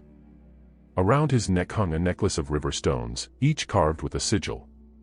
"You smell of him," Ngolo said, his gaze fixed on Naima. "Of the Serpent King's promise and his hunger." Naima swallowed. "Can it be undone?" The old mystic chuckled, a sound both dry and dangerous. "A vow to a spirit is not undone. It is severed, and the blade that severs it must cut both ways." Jabari frowned. "What does that mean?" "It means," Ngolo said, stepping closer until the charms rattled in the wind, "that to free you, girl, something of equal worth must be given to the swamp. Blood, breath, or memory, and sometimes, all 3. Naima's heart pounded. "And if I refuse?" The mystic smile was thin as a knife. "Then in 3 nights, the river will come for you. And it will not come alone." The air inside Ngolo's hut was thick with the smoke of strange herbs. It clung to Naima's skin and curled in her hair, making her eyes sting. The walls were covered with talismans, some carved from wood, others fashioned from the bones of animals and, perhaps, things that were once not animals at all. The old mystic moved with surprising swiftness, gathering bundles of dried leaves and vials of cloudy liquid. He laid them out on a reed mat, each item placed with exacting care, as though a single wrong position might break the world in half. "You ask to undo what has been bound for 100 years, Ngolo said without looking up. "That is not done with pretty words or moonlight prayers. It is done with weight." Naima's voice was steady. "Tell me the price." The mystic looked at her finally, his gaze searching as though he could see every thought she'd ever had. "The Serpent King holds you with the thread of your life. To break it, something of equal worth must replace it. The swamp will accept one of 3 offerings: blood, breath, or memory. Jabari's brows drew together. Explain. Ngolo held up 3 fingers, his nails long and curved like claws. Blood, a life for a life. Yours or another willingly given. Breath, your spirit severed from the land, so you may never return here again. You will wander without home or ancestors. Memory, the taking of every moment you have lived until now. You will be empty. Na'ima's chest tightened. She could not imagine her father's face disappearing from her mind. The warmth of her mother's lullabies lost forever. The sound of Jabari's laughter gone as if it had never been. Jabari stepped forward sharply. No. None of these. We'll find another way. Ngolo gave a slow, knowing smile. There is no other way, boy. The swamp is not a thing you trick. It is older than the stones, older than the rain. It takes what it is owed. Na'ima's hands trembled slightly at her sides. If I choose one, can the Serpent King's claim truly be broken? The old mystic nodded once. It will not come for you again in this life. There was a long silence. Only the crackle of the fire filled the hut. Jabari's jaw tightened as he looked at her. Na'ima, don't. We can. Her eyes met his, calm but sad. If I do nothing, the river will come for me in 3 nights. If I choose, maybe I will still have a life. Even if it's not the same one. Ngolo leaned forward, his voice dropping to a near whisper. Choose carefully, child. The swamp's hunger is deep. And sometimes, it takes more than you give. Night had fallen heavy over Luma, the kind of night where the stars seemed far away, hiding behind a curtain of darkness. The air was damp with the scent of the swamp, as if the water itself had crept closer to the village to listen. Na'ima sat on the small wooden stool in her father's hut, her knees drawn up to her chest. A single clay lamp flickered beside her, casting trembling shadows on the walls. Lebo was asleep in the next room, his breath slow and weary, unaware of the choice his daughter now carried like a stone in her heart.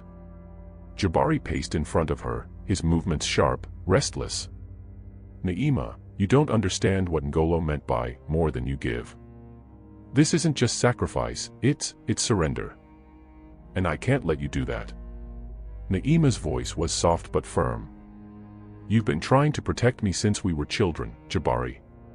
But there are some storms you can't stand in front of. She rested her chin on her knees.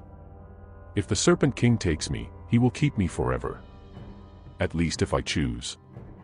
I get to decide what I lose. Jabari stopped pacing. His eyes searched hers desperately. And what if you choose wrong? Her gaze dropped to the floor.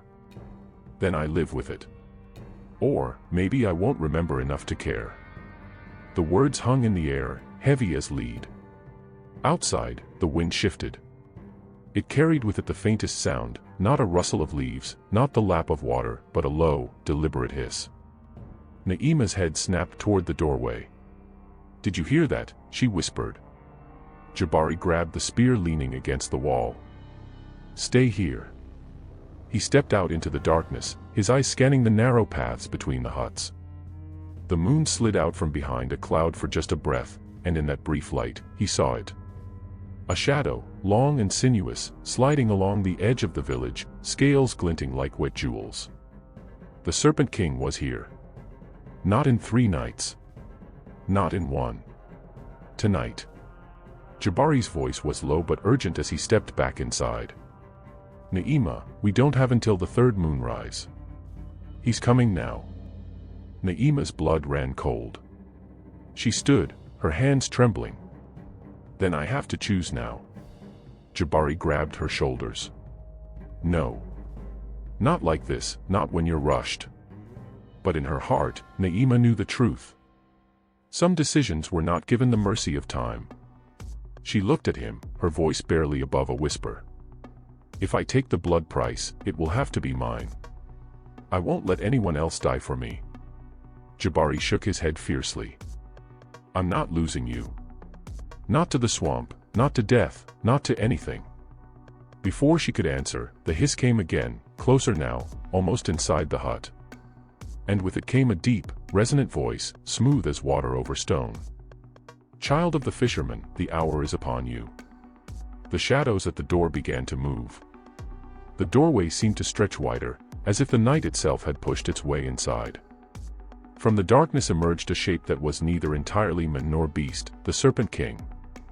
His upper body was tall, regal, and carved with muscle, his skin a deep, glistening bronze. But where legs should have been, a massive serpent's tail coiled and uncoiled, its scales catching the lamp's glow in ripples of emerald and gold. His eyes were the color of polished amber, glowing, unblinking, ancient. When he spoke, his voice slid into the room like smoke. "You stand at the edge of your fate, Naima of Luma," he said, his gaze fixed on her. "The river has whispered your name to me for 3 full moons. And now, I have come to collect what is owed." Jabari stepped in front of her, spear raised. "You'll take nothing from this village." The Serpent King's eyes did not move to Jabari, they remained locked on Naima. "The boy's defiance is a song I have heard many times. It ends the same way, with silence." His tail slid forward across the floor, the scales whispering against the wood. "But you, Naima, you may yet choose the ending." Naima swallowed hard. "And if I refuse you?" The Serpent King's smile was slow, dangerous. "Then your people will pay for your courage in flesh and bone. The river will flood their homes, the swamp will rise and swallow them whole, and every name will be forgotten." A cold shiver crawled up Naima's spine. She felt Jabari's hand brush hers, grounding her, but she could feel the weight of the entire village pressing on her shoulders. "What do you want from me?" she asked. His voice deepened, almost like the rumble of distant thunder. "I want what the river demands, a soul to bind to my crown." "Yours." Her pulse pounded in her ears. "And if I give it?" The Serpent King tilted his head. "Then your people will be safe, untouched, for 100 harvests. You will live, but not as you are. You will be mine, bound to my realm beneath the water, your voice silenced to the mortal world." Jabari tightened his grip on the spear. "She's not yours to take." At last, the Serpent King's gaze shifted to Jabari, and in that moment, the air seemed to thicken. "Then perhaps, you would offer yourself in her place." Naima's heart lurched. "No," she snapped. "This is my choice." The Serpent King's eyes glimmered. "Then speak it. Now." The room was so quiet she could hear her own heartbeat. The lamp flickered once, twice, and went out. Darkness wrapped around them like a shroud. Naima took a deep breath, the words forming like a blade in her mouth. "I choose." The darkness pressed against her skin like water, and Naima's voice cut through it, steady, unyielding. "I choose myself," she said, each word sharp and final. "I will go with you." A hiss escaped the Serpent King's lips, not anger, but satisfaction. The sound was long and low, curling into the corners of the room. "Then it is done." "Naima, no." Jabari's voice cracked with desperation. He reached for her arm, but a sudden force, unseen, cold as river ice, threw him backward into the wall. His spear clattered to the floor, useless. Naima's body trembled, but her chin stayed lifted. "If I go with you, you swear by the deep that my people will never be harmed." The Serpent King's tail coiled closer, glinting in the faint moonlight now seeping through the door. "By the deep and the crown, I swear it." He extended a hand, his fingers long, elegant, but tipped with claws as black as obsidian. She hesitated, just long enough for Jabari to struggle to his knees, blood on his lip. "Naima, you can't. You don't know what he'll." The Serpent King's gaze silenced him. Naima stepped forward, her bare feet crossing the threshold between firelight and shadow. The instant her fingers touched his, a surge of cold shot through her veins, like the river itself had entered her blood. Her breath caught, her vision blurring, and for a heartbeat, she saw another world, towers of coral, streets paved in pearl, and dark waters filled with whispers. The Serpent King's tail wrapped around her waist, not crushing, but claiming. "The bargain is sealed." Then the world seemed to tear apart. The floor beneath them cracked open, water bursting upward in a roaring column. It swept over the walls, the roof, the very air, pulling Naima and the Serpent King into its furious depths. Jabari's scream was swallowed by the torrent as the room vanished. When the water receded, the hut was gone. The village stood in stunned silence, the moonlight trembling on puddles where the flood had kissed the earth. Jabari stood alone in the center, clutching the broken spear, his chest heaving. Somewhere far below the river's surface, Naima opened her eyes and realized she was breathing underwater. And she was no longer entirely human. Naima drifted through a darkness that shimmered faintly with blue light. She felt weightless, her hair floating like a halo around her face, her limbs moving without resistance. Yet the strangest part was the absence of panic, the impossible ease with which her lungs drew in the cool, liquid air. She looked down at her hands and gasped. Her skin, once clay-brown and warm, now glistened with an iridescent sheen, as if dusted with the scales of some ancient fish. Along her wrists, faint lines pulsed with light, veins carrying not blood, but something older, something from the deep. The Serpent King swam ahead of her, his form undulating like a shadow made flesh. The long coils of his tail rippled through the water, each movement deliberate, graceful, lethal. He did not look back, but somehow she knew he was aware of every beat of her heart. They emerged into a vast undersea expanse, and Naima's breath caught, or whatever counted for breath here. Towers of coral rose like spires, glowing in colors no human sky had ever held. Streets paved in polished pearl stretched outward, cradling markets filled with creatures that shimmered and flickered, half human, half fish, others with wings of translucent light. Schools of silver fish darted between columns, forming patterns as if spelling out words only the deep could read. "This is your new kingdom," the Serpent King said at last, his voice carrying easily through the water. "If you can bear it." "What do you mean?" His eyes glinted, molten gold in the dimness. "Every queen must wear the crown. But the crown weighs differently here." From a chest carved of black stone, he drew something that pulsed faintly, a crown of living coral, its branches tipped with glowing blue fire. As it moved, the water around it vibrated with a low hum that seemed to settle into Naima's bones. "Place it on your head," he said. Her hands hovered over it. The coral seemed alive, each branch curling slightly toward her touch. "And if I do? Then the deep will know you. And you will know it. And if I refuse?" The Serpent King's tail circled her slowly, almost lazily, but Naima felt the pressure of the water tighten around her. "Then the bargain ends, and so does the breath in your lungs." Naima closed her eyes, hearing the echo of Jabari's voice, the cries of her people, the promise she had extracted. She opened them again, steady now, and reached for the crown. The moment it touched her head, the world exploded in visions, rivers boiling with storms, whirlpools opening like mouths, and her own reflection in the water, no longer entirely her own. When the light faded, the Serpent King smiled. "You are mine now, Queen of the Deep." The weight of the crown pressed against Naima's brow, not in heaviness but in presence, as though it whispered into her thoughts, a soft hum just below hearing. The blue fire at its tips pulsed with the beat of her heart, and she felt currents shifting in ways she had never sensed before. The Serpent King swam slowly around her, his coils brushing the coral floor. The other denizens of the deep, strange, luminous beings, had gathered, their eyes fixed on her. Some knelt, others bowed, the water around them swirling with a ritual stillness. "Your people wait for you," the Serpent King said, voice low and deliberate. "Every queen gives her first command. It sets the tone for her reign." Naima steadied herself. "And what am I to command?" His lips curved into something between a smile and a warning. "Anything. But remember, here, your words do not fade. They bind." The gathered crowd shifted, murmuring in clicks and tones that rippled through the water like music. A figure stepped forward, a woman whose lower half was a sweep of golden scales, her hair flowing like strands of kelp. She bowed deeply, offering a pearl the size of a clenched fist. "Queen," she said in a voice like water over stone, "the currents have carried whispers of war. The shark tribes to the south prepare their armies. They have stolen from our borders, taken our young, and broken the old treaties. Give the order, and we will strike before the tide turns." Naima's breath caught. She could feel the crown reacting, its fire brightening at the mention of blood and conquest.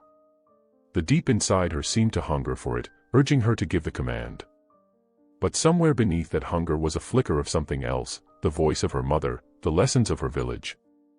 Power used without mercy becomes a curse. The Serpent King tilted his head, watching her as though she were a puzzle he was eager to solve. Choose wisely, my queen. The deep remembers. Naima closed her eyes for a moment, letting the crown's hum wash through her. She could order the slaughter of the shark tribes and secure her throne through fear. Or, she could attempt something riskier, something that might mark her as weak in the eyes of this realm but strong in the eyes of her own soul. She opened her eyes. "Bring me the Shark King," she said at last. Alive. The murmurs in the court swelled into disbelief. The Serpent King's expression was unreadable, but his eyes burned brighter. "So be it," he said. "You have chosen the harder tide." As the warriors swam off to carry her command, Naima felt the crown's hum shift, less eager, but deeper, as if acknowledging her will. Yet in the far reaches of the court, something moved, a shadow slipping away, a pair of eyes gleaming with the promise of treachery. The summons rippled outward through the deep, carried by swift messengers, merfolk with bodies like spear shafts and fins sharpened by centuries of war.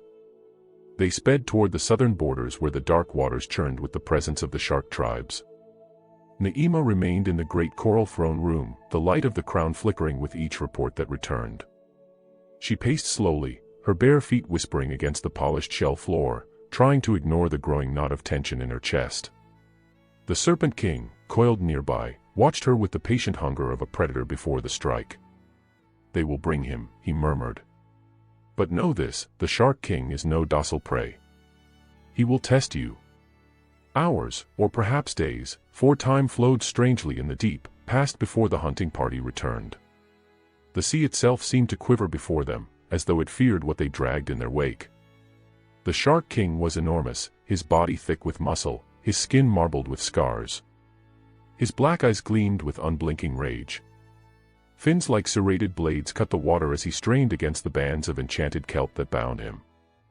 Around his gills, the ropes glowed with runes to still his strength. Warriors forced him into the court, and for a moment, all was silent except for the slow, rolling growl in his throat.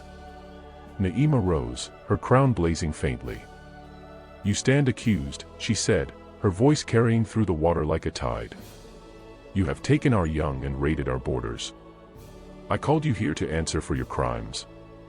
The Shark King's teeth parted in something that might have been a grin. "I answer to no one, land-born queen. You wear the crown, but I smell the air of the surface on you still. You will not last here." The court murmured, some in outrage, others in dark amusement. Naima stepped down from the throne and swam closer until the light of the crown spilled across his face. "You will speak truth," she said, the crown's hum thrumming through her words. "Why did you break the treaties?"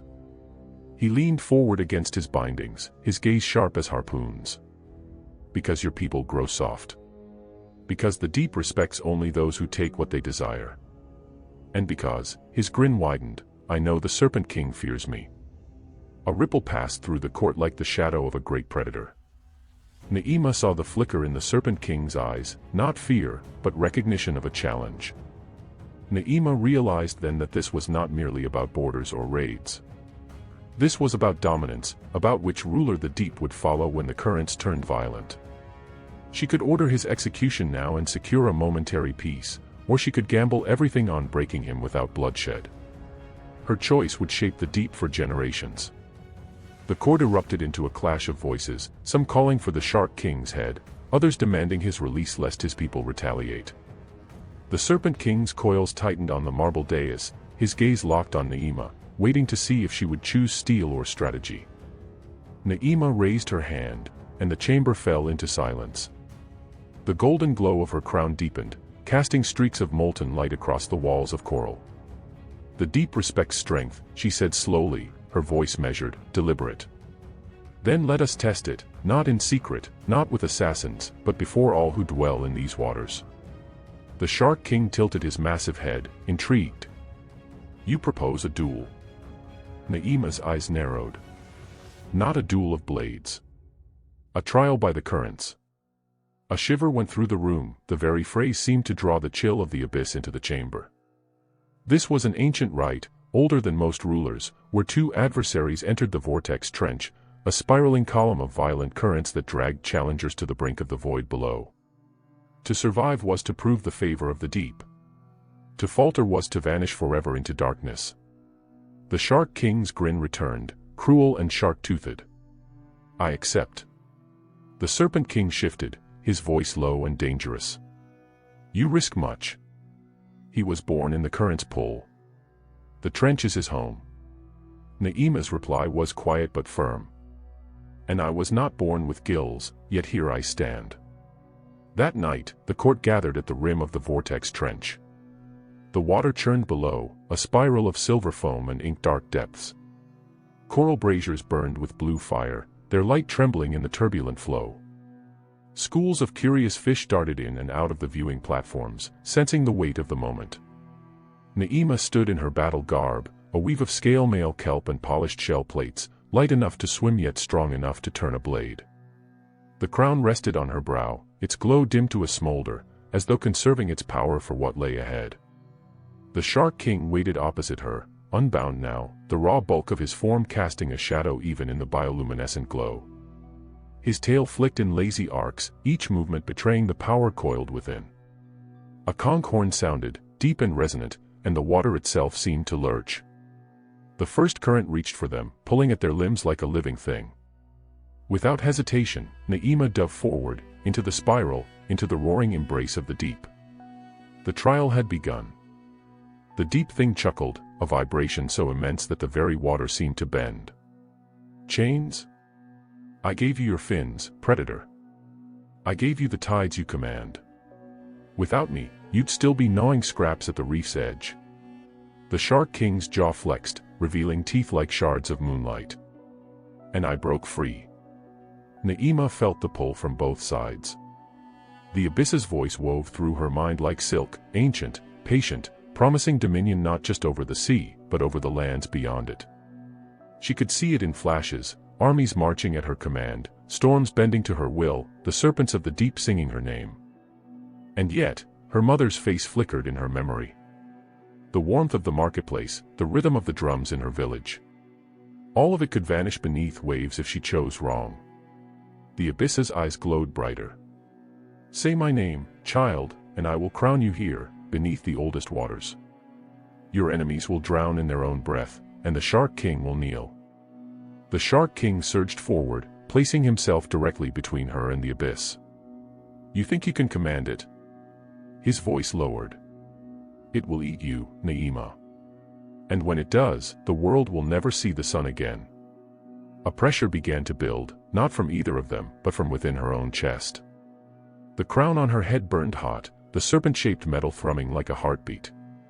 She realized with sudden clarity that the choice was not simply between Abyss and Shark King, but between becoming someone else's weapon, or becoming her own. Na'ima straightened her spine. "I will not kneel," she said, and the words sent a crack through the silence of the deep. The Abyss's laugh stopped abruptly. Its eyes narrowed. "Then you will stand against me." The water shuddered as its titanic form began to unfurl, rising, until Na'ima and the Shark King were specks before it. The Shark King bared his teeth, flicking his tail toward her.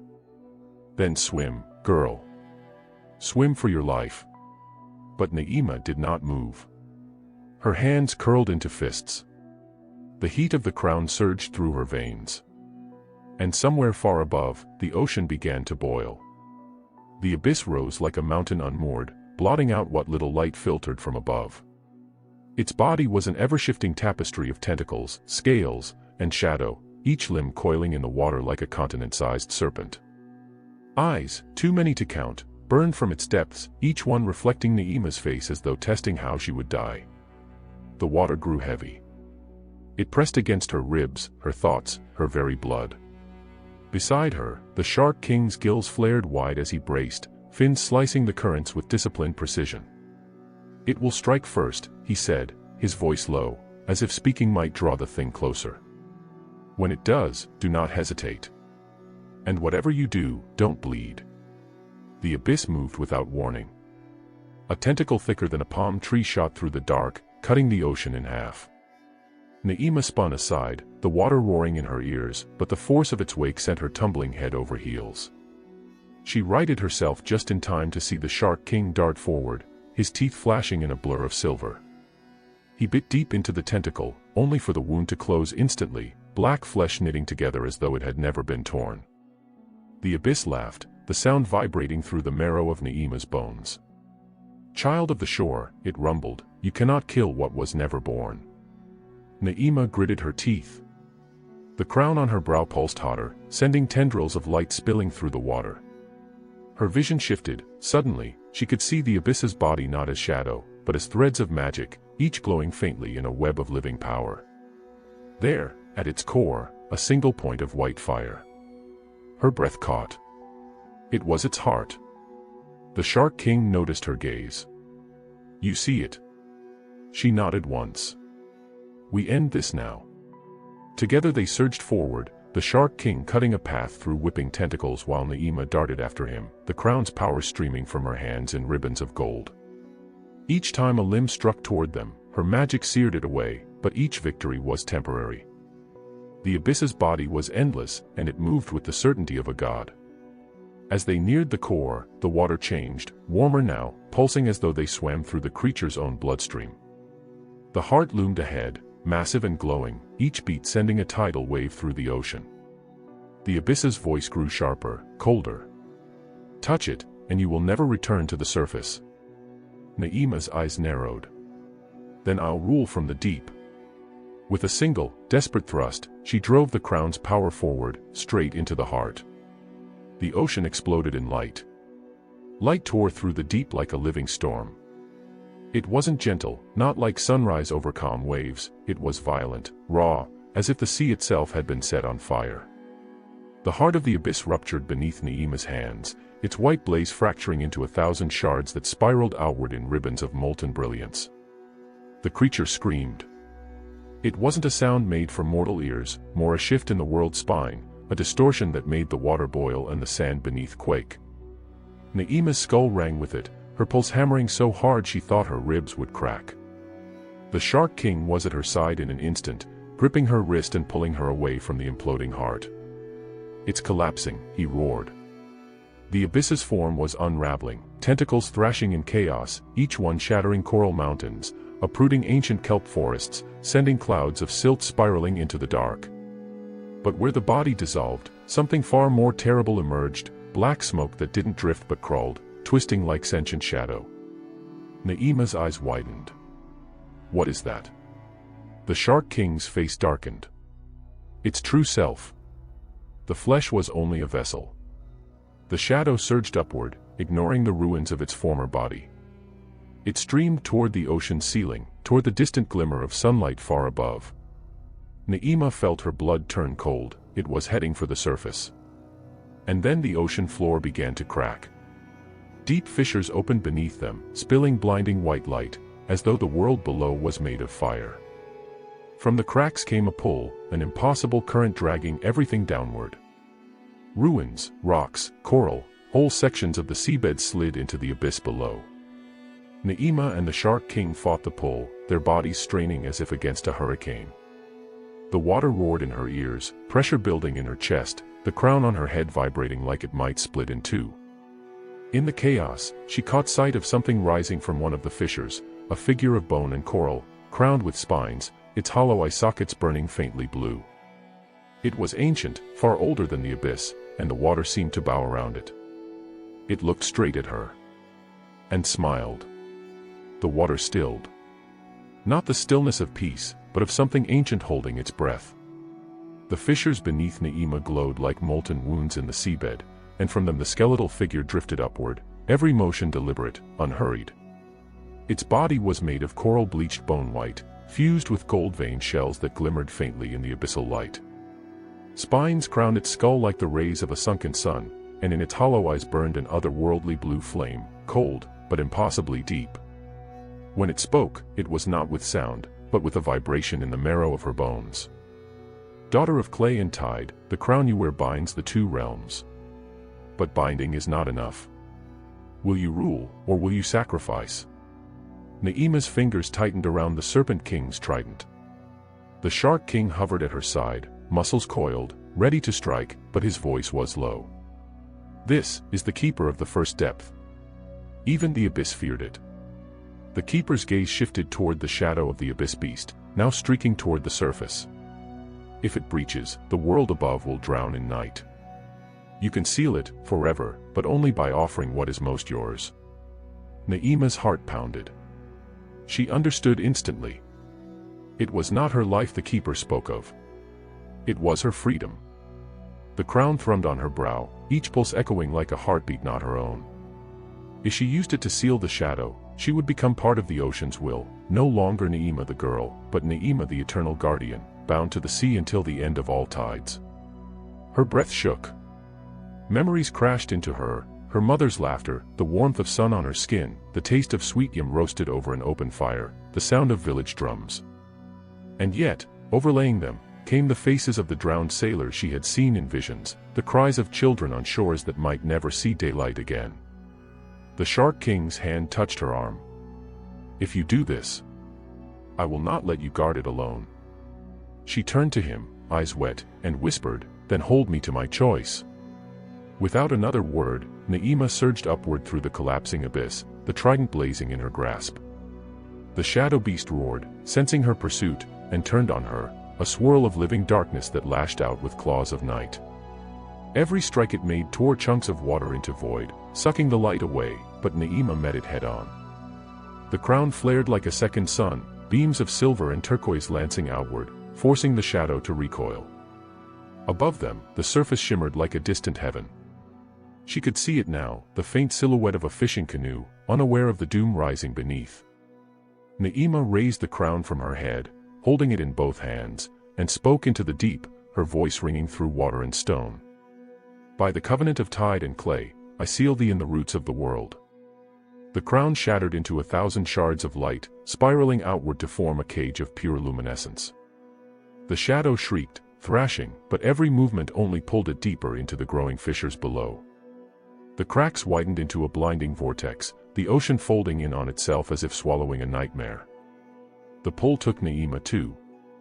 She did not fight it.